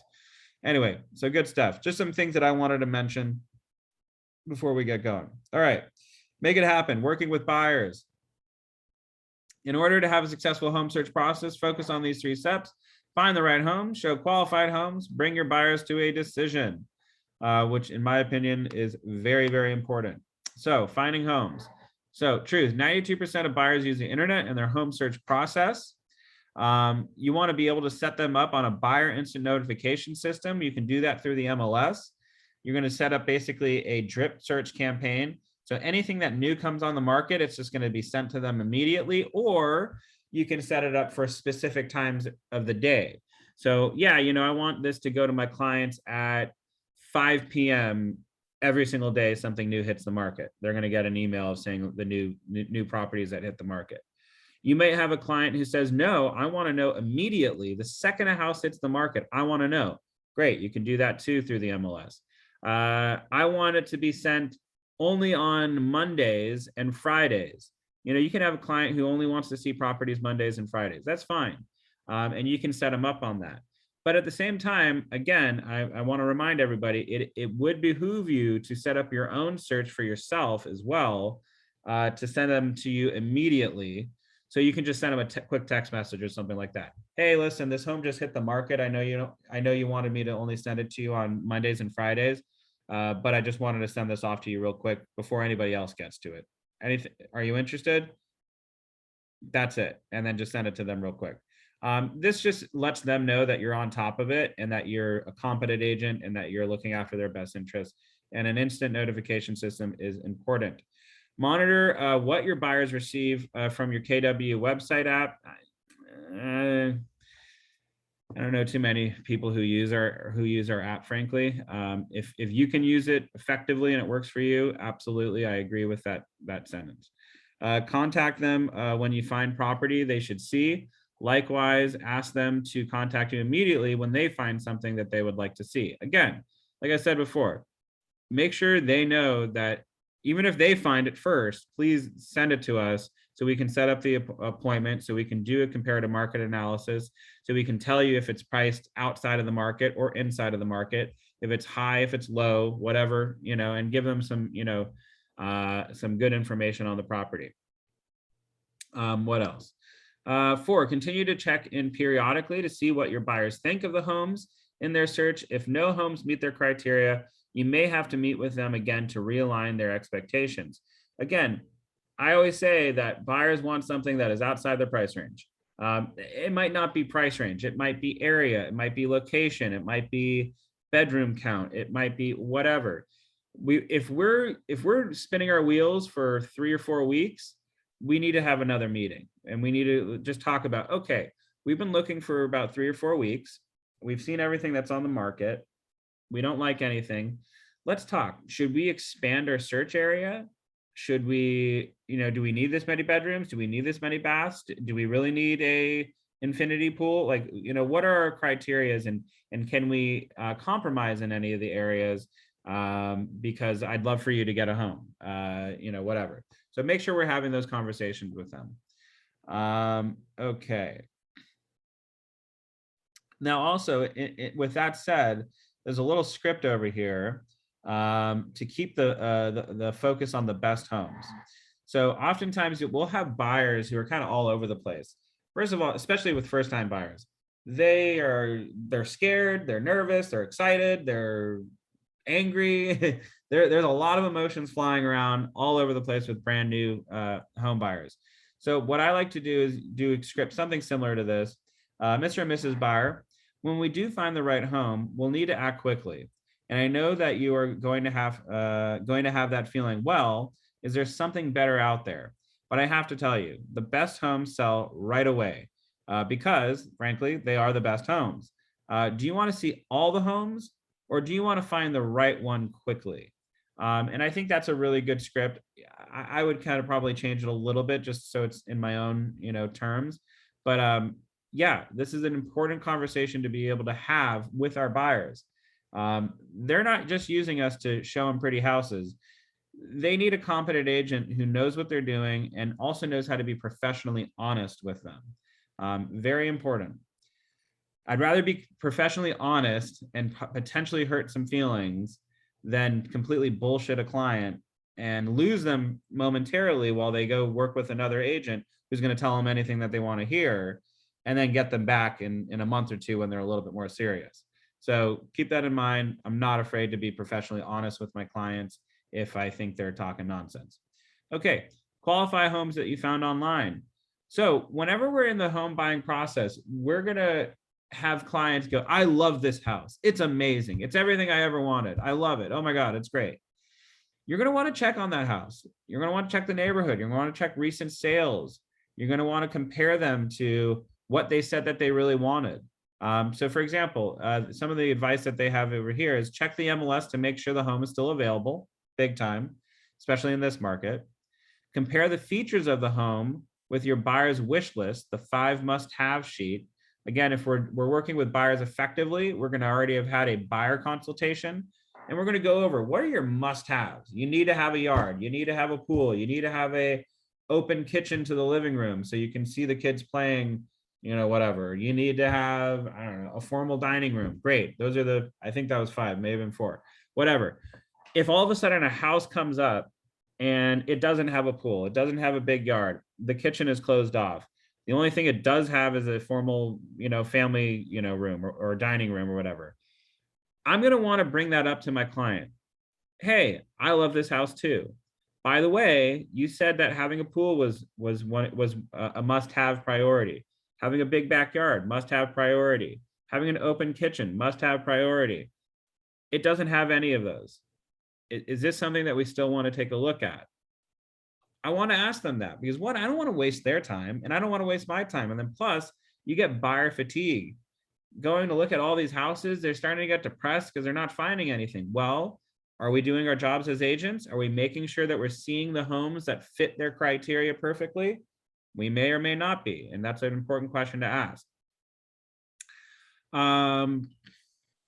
Is it really, anyway, I'm gonna keep going down. Make a showing appointment. Very important. Leverage the trip by checking to see if there are other comparable homes your buyer might want to see in the same time. So yeah, this is important. I've had multiple situations where I'm going to show some condos. This happens more often with condos for me. We're going to go see condos in Toluca Lake, or we're going to see condos in Century City, or we're going to see condos in Culver City, whatever. Yeah, I really love this place. Great, awesome. I'm going to look online just to see if there's any other comparable properties in that same location, even if it's in the same building. Maybe it's the building across the street. Maybe it's the building, 5 blocks down, whatever. I'm just going to see if there's anything else that we could possibly look at, because while we're in the area, might as well make it worth our while. And then in the event that they go through the house and they go, you know what, I like it, but I wish it was southern facing. I'll look at my little list that I already made. Well, there is another house that is southern view facing, and we could go see it right now if you wanted. Boom.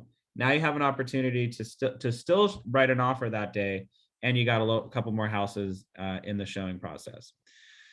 Okay. This one is working with a partner in class.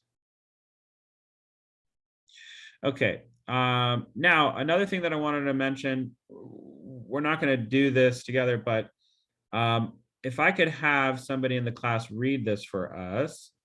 Let's go, Ashkan. Okay, prepare to show homes. Look at the showing instructions on the MLS to schedule the show time. Always call the listing agent to see if the home is available and if there have been any offers. See the home tour date with your buyer with a specific start and end time. Try to give a 24-hour notice if possible. Check with your buyer to make sure they have earnest money ready if necessary. Preview the homes and eliminate any that do not meet their criteria. Prepare and educate yourself about the homes and demographics.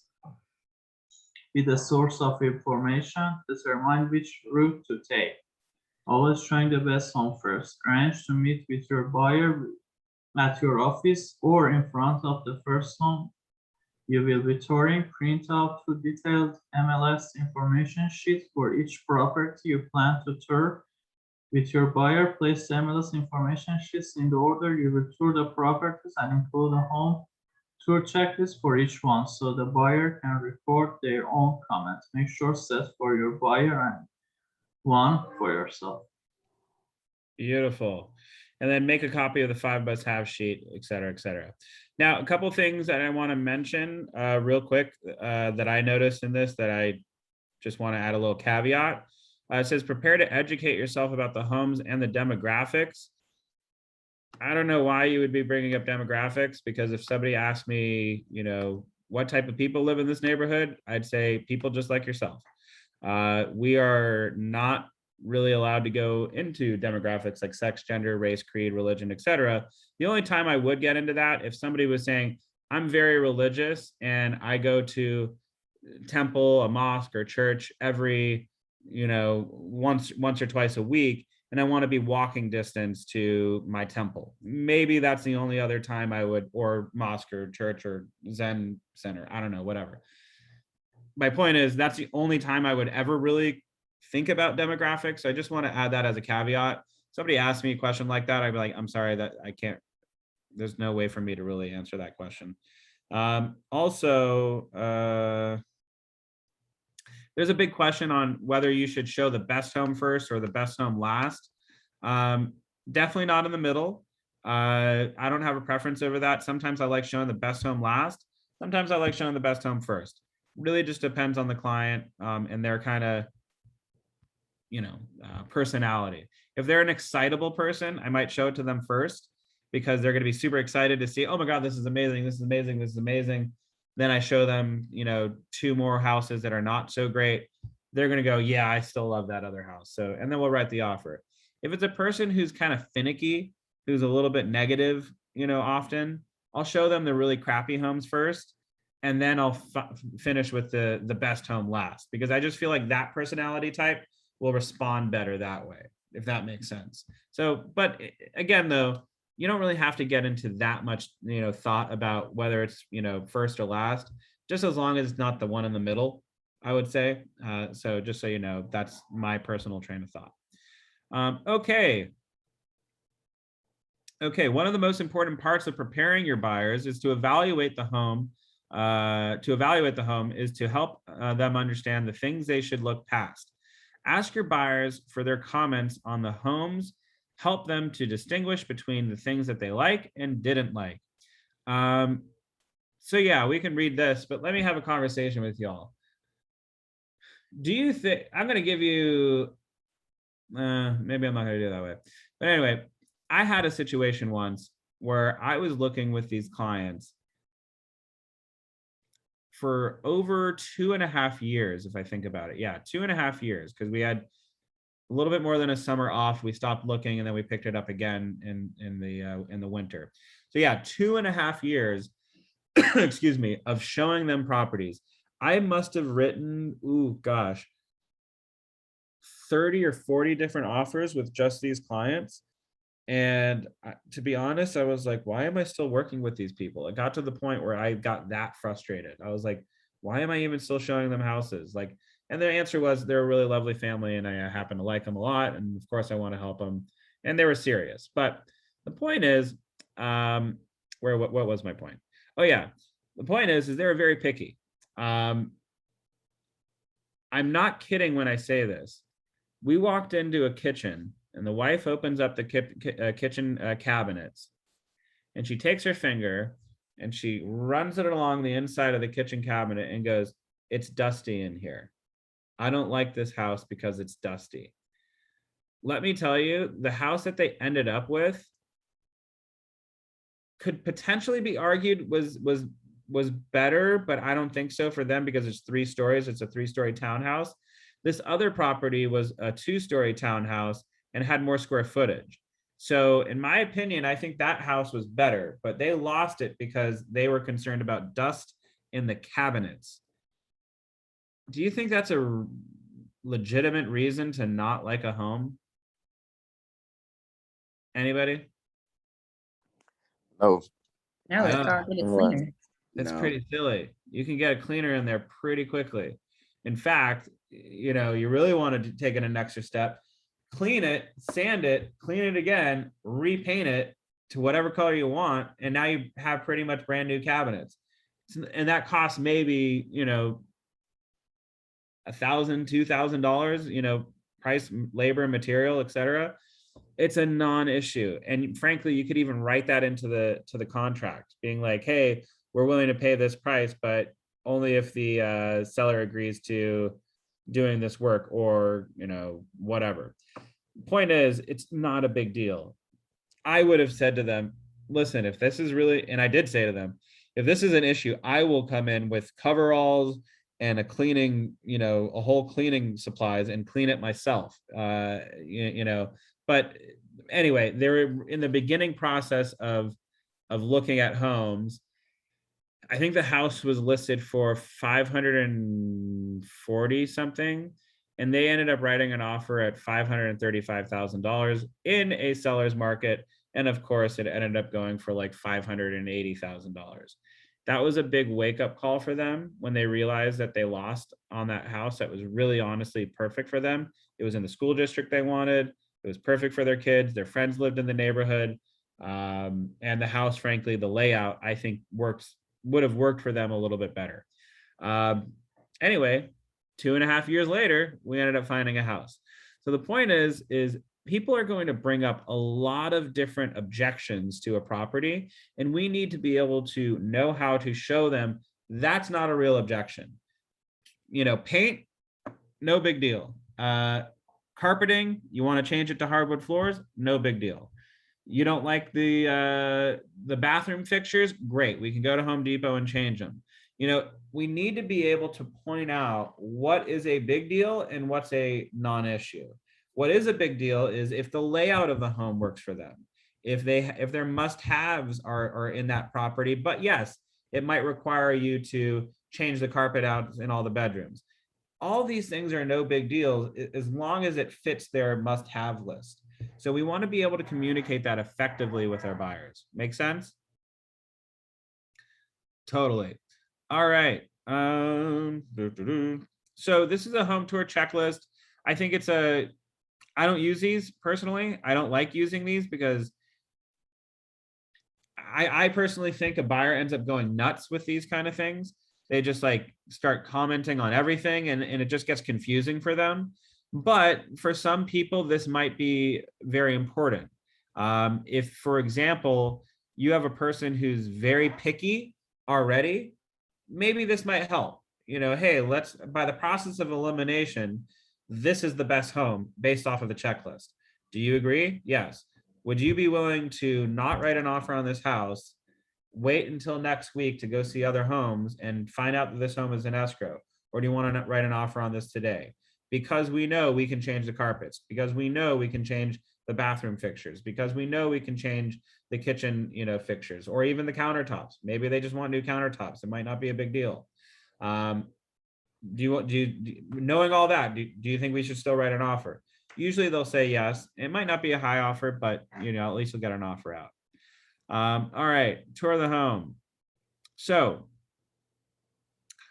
let's talk about these things. Tour of the home. Actually, you know what? Let's see. Jessica. Hi, sorry, I'm on the phone, so it's very small to see. Don't worry about it. Understandable. Thank you. I'll go on to the next. Thank you so much. Let's see. Afton. Alrighty. I'm reading this.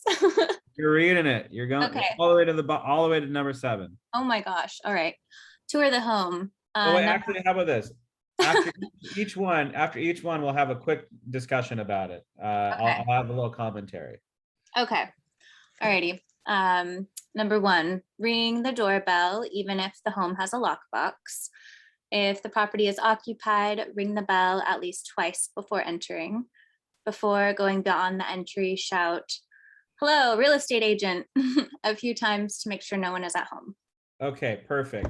So this is a big one for me. I'll tell you why. There's 2 reasons for this. One reason is more funny and anecdotal. I was showing a property. It was supposed to be completely empty. It was on lockbox. Go direct. I went direct to the place. I'm with my clients. They're standing behind me. I put in the code for the lockbox. It's right on the front door. Put in the code. I checked the lock. It was locked. Everything was great. Took the keys out of the lockbox, opened the door, and all of a sudden I hear somebody singing in the shower once I walk in. I don't know if it was, the real estate agent who needed a shower, or the owner was, just in the neighborhood and wanted a quick, shower, or maybe he was meeting his mistress or something. I don't know. Whatever was happening, I couldn't enter the house at the time. So I called the real estate agent, said, blah, blah, blah. The homeowner came out with, I don't know if it was his wife or whatever, but they left. And apparently they were taking a shower together. So my point is, always announce yourself when you come to the door. Now, the other side, which is the not so funny side, there has been situations where people have been attacked as real estate agents. I'm not saying that to scare you. It's very, very rare. But you want to make sure before you enter any property and close the door behind you, you want to make sure you're the only person in that place. So just be mindful of that. Always make sure that the place is empty. This goes for guys. It's not just girls. So if guys, you're thinking you're excused from that. I personally have sat open houses where I was by myself in the open house. I had some interesting gentlemen come in. I'm like 5 foot. I call myself 5'10". I'm like 5'9.5", but whatever. But this guy was like 6'4". He was very interested in me showing him the property, and just the way he was doing it just kind of creeped me out a little bit. Like, he was like the way the house was set up, there was like a long hallway, and he was like, no, I want you to go in first and show me. And I'm like, no, this guy's kind of creeping me out. Because the first thing he did is he kind of like blocked me into the bathroom, like kind of stood in the doorway while I was showing the bathroom and stuff. And he kind of was like walking in towards me. I kind of slid by him and like walked out of the door. He's like, wait, no, I wanted you to show me this. I'm like, oh, okay, no. Listen, I just want to show you the living room again. And then I was like, and he was like, well, are you going to show me the bedrooms? I was like, well, they're back there. You can go see it. I actually am waiting for my client who's on their way over here. I'm just going to go take this call real quick outside and just see where they are. And I walked outside of the open house and let him kind of look around, and he left and he said, thank you very much. And sure enough, I didn't have a client who was meeting me, but some other person came to look at the house randomly. And I was like, oh, good, great to see you. I was like, I need to go show them the property real quick. If you have any questions, please feel free to, call.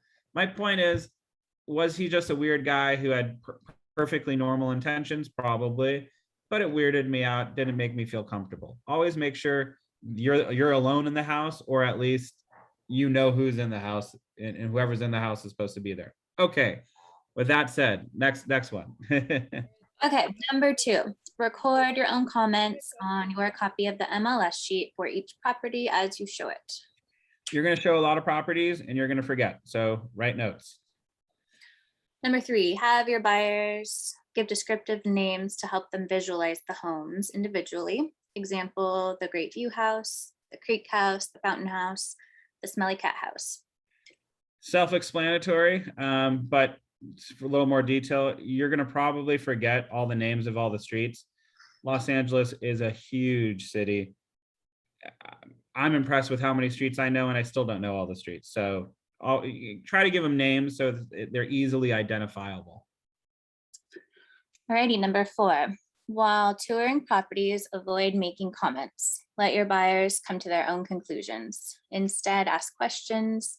You want to get inside their heads to determine if this home is really a match for what they want. Try asking, what would you change about this house? This can give you knowledge you need to get them into the proper home. Yeah, sometimes what I like to point out is sometimes if you go, don't you love this amazing fireplace? And they go, no, I hate fireplaces. My brother got burned as a child, and whatever. The point is you don't want to corner yourself into a side of like being like, oh, this agent has no clue what we like. This agent has no clue what we want, whatever. That's one of the reasons why. But also, you just want to fish information out of them. Sometimes they're going to be a little, closed-lipped. So by saying, hey, is there anything you would change about this house? And they go, no, it is perfect. That's a high indicator that they should be writing an offer on that property versus, yeah, I like the house, but I wish the kitchen was a little bit more open to the living room. Well, that's a fixable objection. Well, you could always open up the kitchen, and in inspections, we could bring a contractor in to see how much it would cost to knock this wall down so it's an open, kitchen floor plan. Outside of that, would you change anything? No, I wouldn't. Great. Let's talk about writing an offer and let's try to get this into contract, because as you remember, we'll have an inspection period.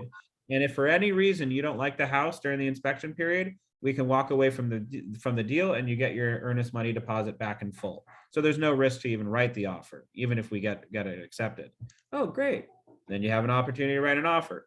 Also, the last part is, no, I hate everything about this place. I would need to literally demolish it. You can write that type of house off your list, whatever it is. You can ask for a little bit more specifics. Oh, okay, what about it do you hate? Great. Write those notes on your MLS page.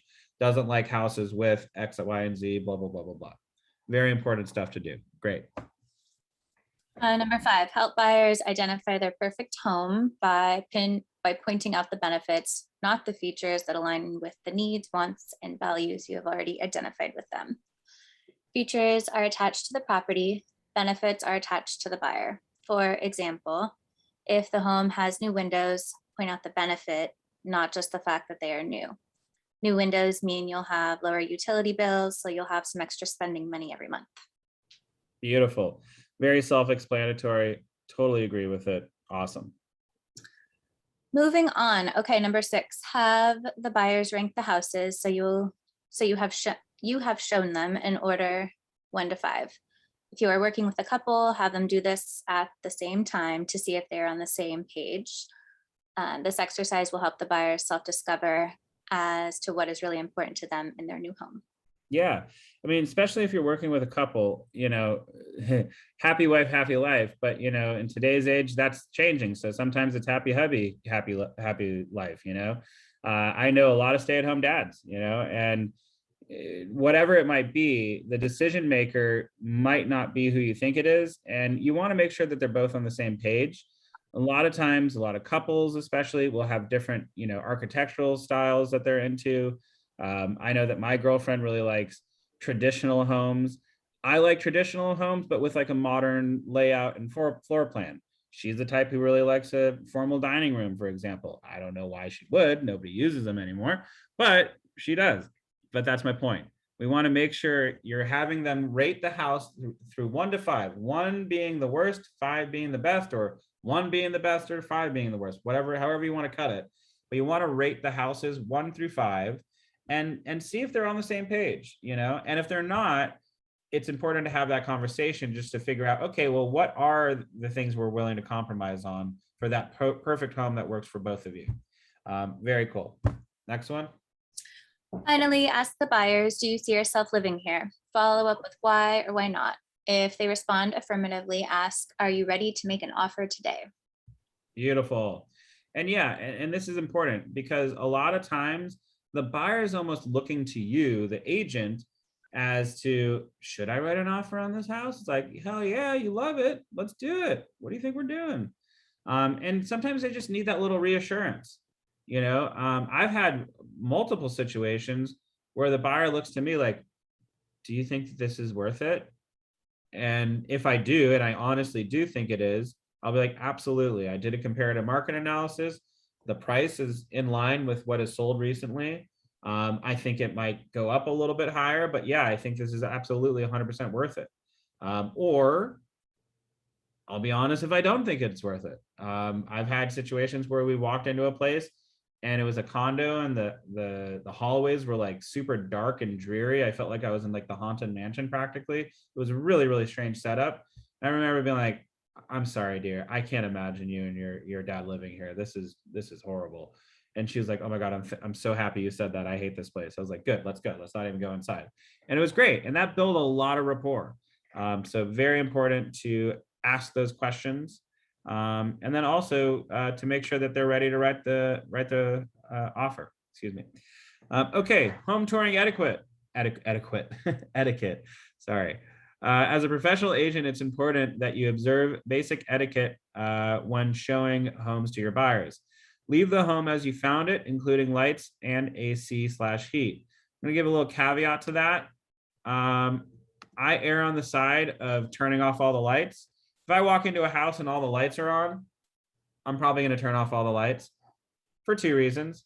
One, if the lights are all on, it's really pretty when you first walk in, which to me tells me the next buyer who walks in is going to see it in its best condition. And I don't want that to happen. So I want to turn off all the lights when I leave, and I want to close all the shades and all the blinds and all the everything. So it's just a dark mess when they walk into it. And then they have to turn on all the lights to see how pretty it looks with it fully lit.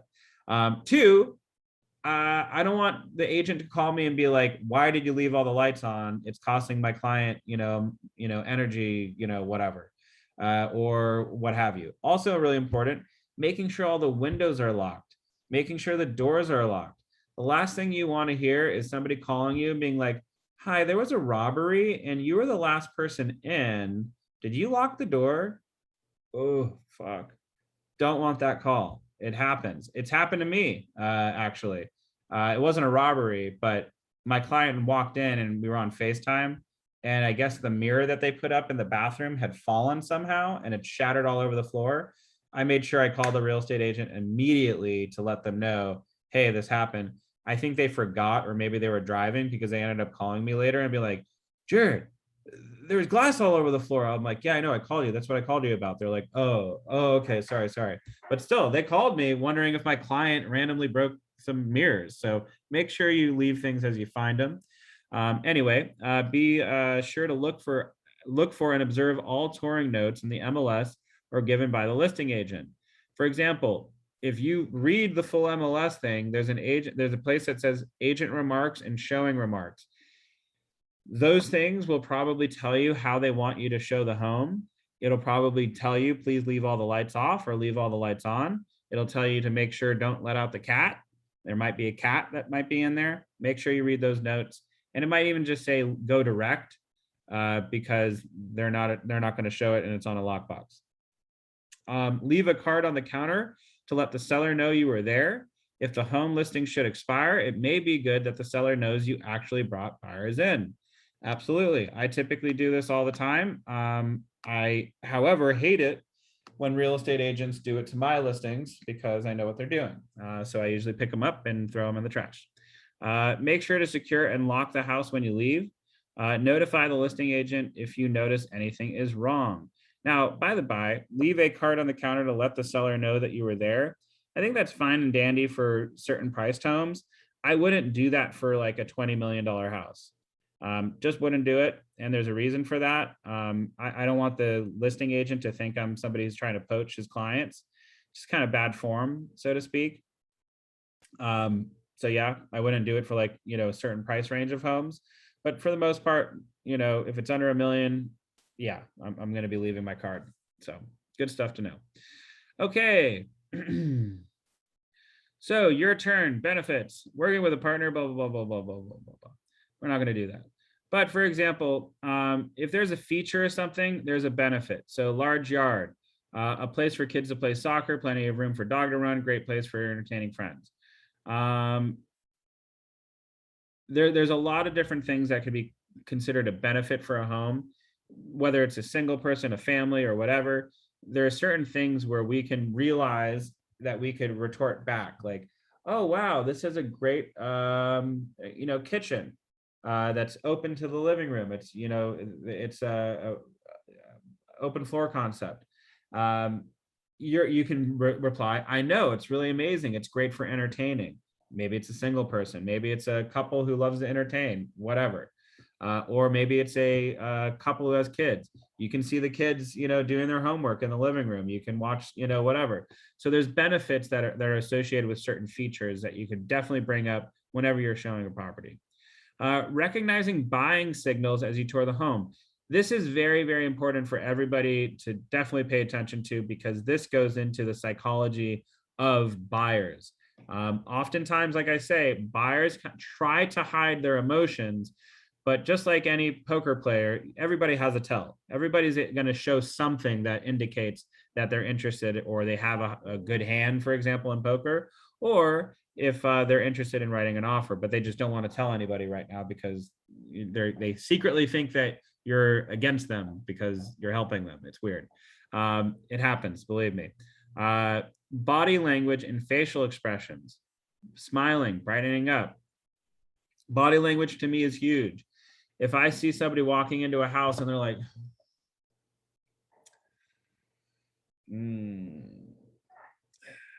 I know that they're probably not interested. But if I see somebody walking into a house and like, oh my God, look at that. Oh, wow. This is, oh, whoa. Oh, yeah. Darn, I want that. Yeah, they're probably interested in the property. Maybe not that expressive, but you can see a change in people's demeanors. Asking about the seller's motivations. Why are they selling? What do you mean, why are they selling? They want to move. No, but I mean, why are they selling? It's a great house. Oh, that's a good indication. So if they're asking those questions, that's definitely a good thing. Asking detailed questions, such as about the seller's disclosures or taxes. Why would they want to know all that information if they weren't thinking of writing an offer? Visualizing furniture placement. Boom, that's huge. Oh my God, the sofa would go great right there. Oh, I love hearing that. Comparing other houses to it. They're trying to eliminate one of those at that point. So that's a good sign. Discussing new paint or carpet. Hello, big win right there. Sitting down in the house. They're making themselves feel comfortable. That's a great sign. Becoming protective, not wanting other buyers to see the property. That's huge. That's actually, I mean, if you're that far and you don't realize that that's a good thing, there's a lot more help you need. I'm kidding. Asking for a second showing, definitely important. Raising objections. Surprisingly enough, you may think that number 10 is a bad thing, but it is common, actually says it right here. It's a common misconception that objections such as, I don't like the blankety blank, means that the buyer is not interested in a property. Objections can actually be strong buying signals. When buyers raise an objection to some features of the home, it may mean they're imagining themselves in the home. So what are some objections that you could hear? This is for everybody. What are some objections that you could hear from a buyer that may actually be an indication that they're interested in buying the property?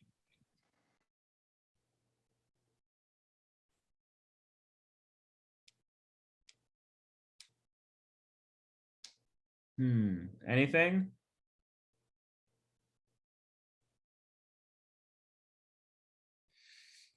You know, the kitchen's perfect, but I wish it didn't have like the wall covering, you know, the living room. That's a good objection, I think. Might be a little bit more costly, you know, it might cost them $5,000 to $10,000 to, you know, open it up, but that's doable. Even if they're buying a $500,000 condo, what's another 10 grand? You can do it. It's no big deal. This house is great, but I hate the furniture. Well, great. The furniture doesn't come with the property. So let's write an offer. Whatever it might be, there's plenty of stuff. You can hear people complaining about the drapes, for example. I mean, you know, it doesn't come with the property, y'all. So definitely keep an eye out for those things. Okay, common objections during the home buying process. Okay, so we're going to finish this up with these scripts right now. I think that would be a great place to end. Bring your buyer to a decision. Hold on. Yeah. So let's do these scripts real quick. I'm going to just call on people on random. If I could have success, read the first one on the top of the page.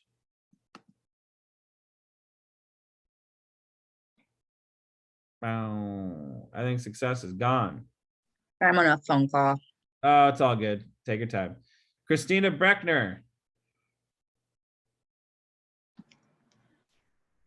Okay, objection. We love it, but we haven't seen enough properties yet. Mr. and Mrs. Buyer, my role as your buyer specialist and the reason why we met for a consultation is to sort through the homes that meet your criteria and only show you the best available homes, the cream of the crop. And the best homes on the market go fast, usually in 1, maybe 2 days. If you love this home, chances are someone else does too. Are you willing to lose the perfect home for you? Your wow home, the one you will absolutely love, just so you can see everything out there? Coming on a little bit strong with that, with the ending on there. But yeah, that's a great script. And, you know, you can use that script and change it to like however you want it to sound. But yeah, that's a great one. You know, listen, the best homes, they're going to go quick. And this is one of the best of the homes, the best home that we've seen so far. So if you love it, I promise you there's going to be 5, 10, 20 other people who are just in love with it. Are you willing to let this one go just because you want to see 2 or 3 more homes? Just because you want to see a couple other properties or whatever. So you can absolutely use that and just turn it into, you know, like, listen, what I usually like to do is I like to say, listen, we could always see other properties, but let's write an offer on this one right now because it's the best one we've seen so far. You obviously love it. And if we don't see anything else that's better than this, then great, at least we wrote an offer. But if we don't write an offer and we end up going to see all these other properties and you find out that they're in escrow and you can't get it anymore, I mean, that's going to suck a lot more. So let's go ahead, write the offer. If for any reason we need to pull out because you see another property that you love, or, you know, we find something in the inspection process, we can walk away, no penalty. You'll get your earnest money back. It's like it never even happened. Sound good? And usually they're going to be like, yep, I'm down. Let's write the offer. Okay. The next one on the page, objection, really want a formal dining room. Stephanie Sheridan, could you do this one for us? Yeah. Mr. and Mrs. Buyer, remember at our first meeting when we talked about there being no such thing as a 100% house? We talked about needing a pool and a washer and dryer. We identified having a pool as being the must-have, or the 5 must-haves in your new home.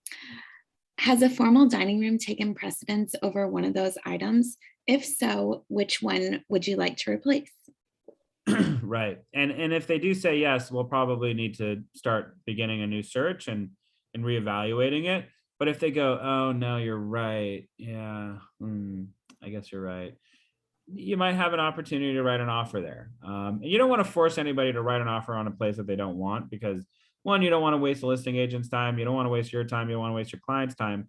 But if it's clearly a just, nervous, habit of theirs to, kind of get a little gun shy, definitely push them a little bit. That's okay. Awesome. Mr. Wheeler, can you do the final objection on the page? Got you. Objection, we don't like the carpet, paint color, or landscaping. I hear what you're saying, and this home does offer you a chance to add your own personal touches. Would it be better for you to pay a higher price for the seller to make changes, or just redo this one thing yourself to meet your specific needs? Great. Awesome. Yeah, I mean, if it's a no big deal, I think like carpet is like what, $2 or $3 per square foot. Like Empire has sales all the time. No big deal. They want new hardwood floors. Okay, maybe it'll cost $5,000-$10,000 depending on how big the property is. But is that really that big of a deal? If they're buying, even on the low end, it's a $500,000 condo, an extra $5,000, that really going to break the bank? Probably not. If it's a $20 million home, is an additional $50,000 to redo the floor that big of a deal? Fuck no. Excuse my French. It's not a big deal at all. We can easily, have that conversation and come to a conclusion. Speaking of conclusion, that pretty much finishes us up for today. There is a video that I urge everybody to go take a look at it. Creating buyer urgency. Does anybody want to watch that? Great. So I had a question actually. Where do we go to find those scripts? And can we print them out somewhere, or yeah, so you can go to KW Connect and here, hold on. Or you can email them to us or something like that, or is this? Yeah, I definitely don't have them in an email. I don't use scripts personally.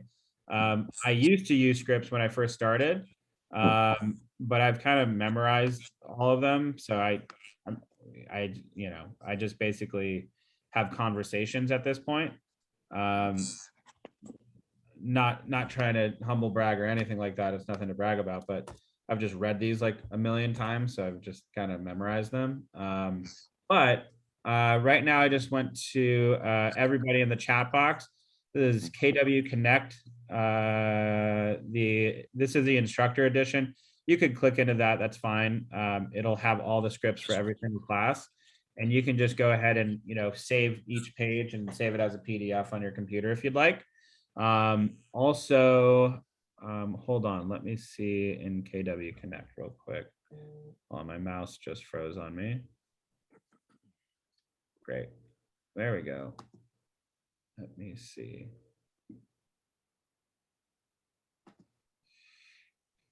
KW. Hold on.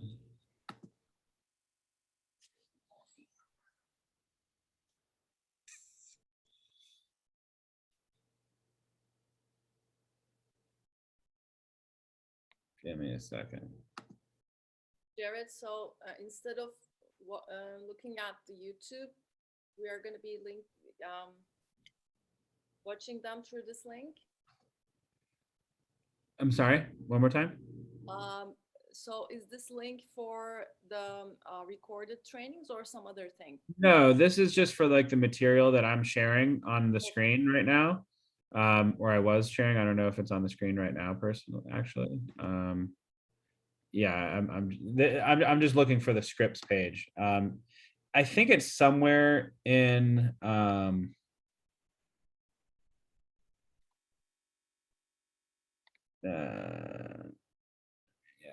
never mind. Let me do some research on that. We're going to student resources. Hold on.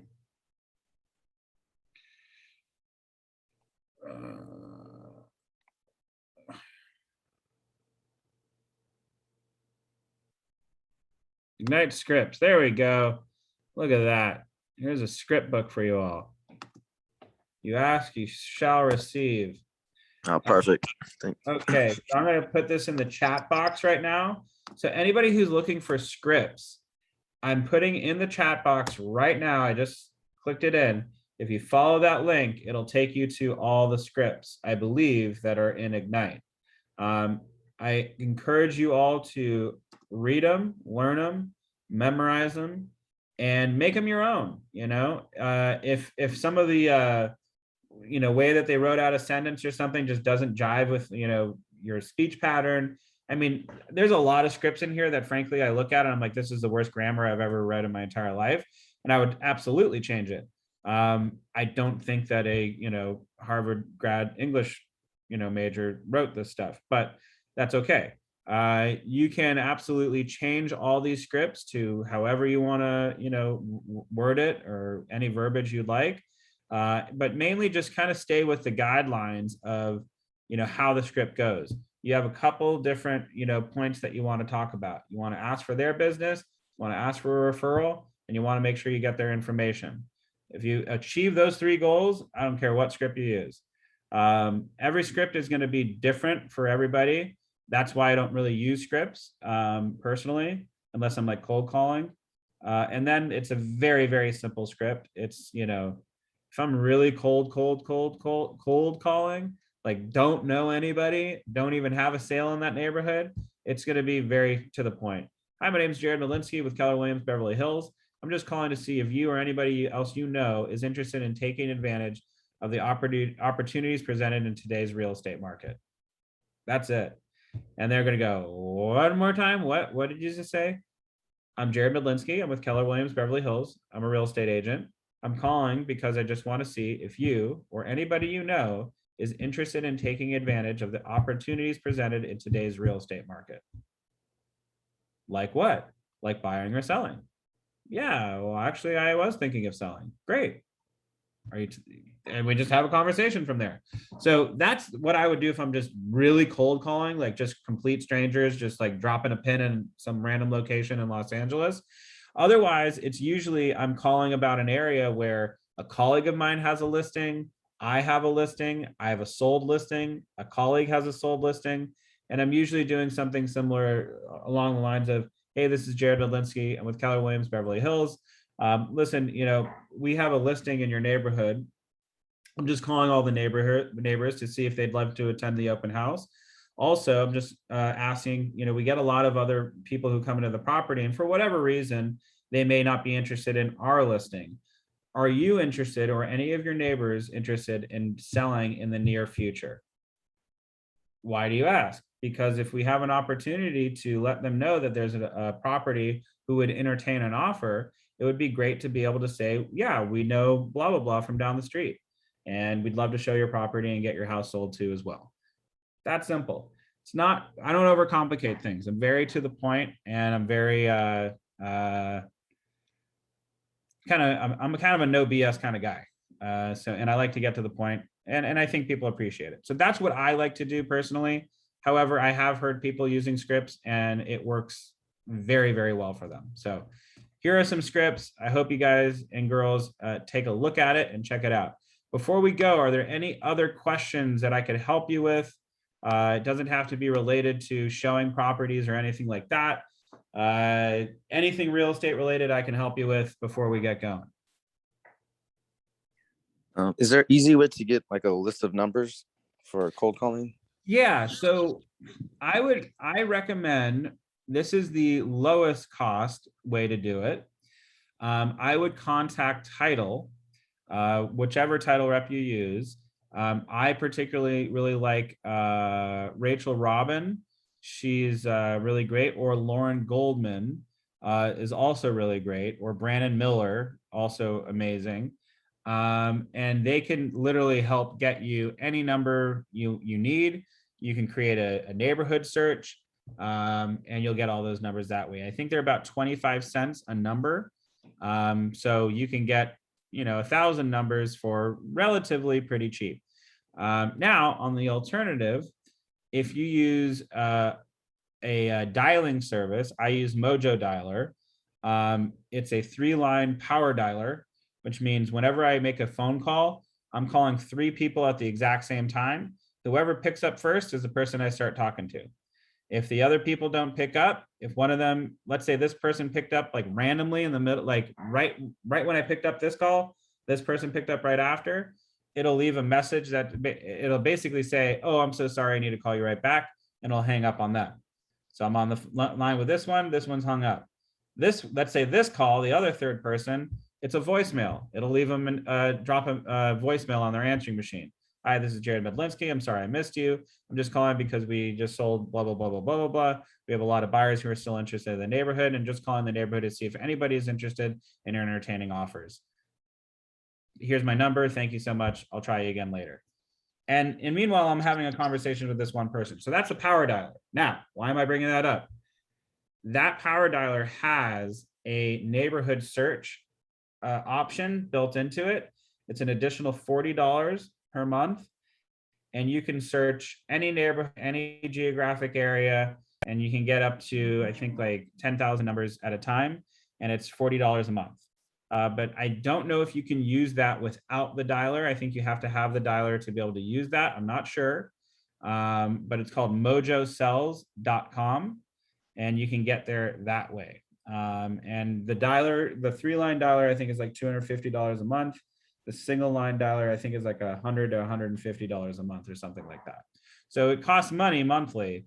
But those are the 2 ways that I would get numbers, either through title, and I would do like a search with them and set up a parameter saying I want all the information and the numbers for these homes.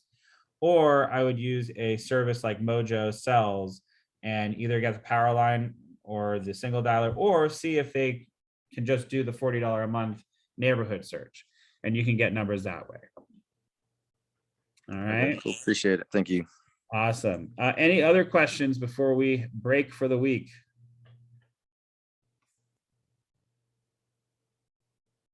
Nope, we're good. Thank you all for coming. Thank you so much. Thank you for sticking it out. I know these classes can be a little bit long. Believe me, I don't get paid for these, so I hear you. Thank you all for coming. Enjoy your week and go sell something. Cheers. Thank you. Thanks. Have a good one. Thank you.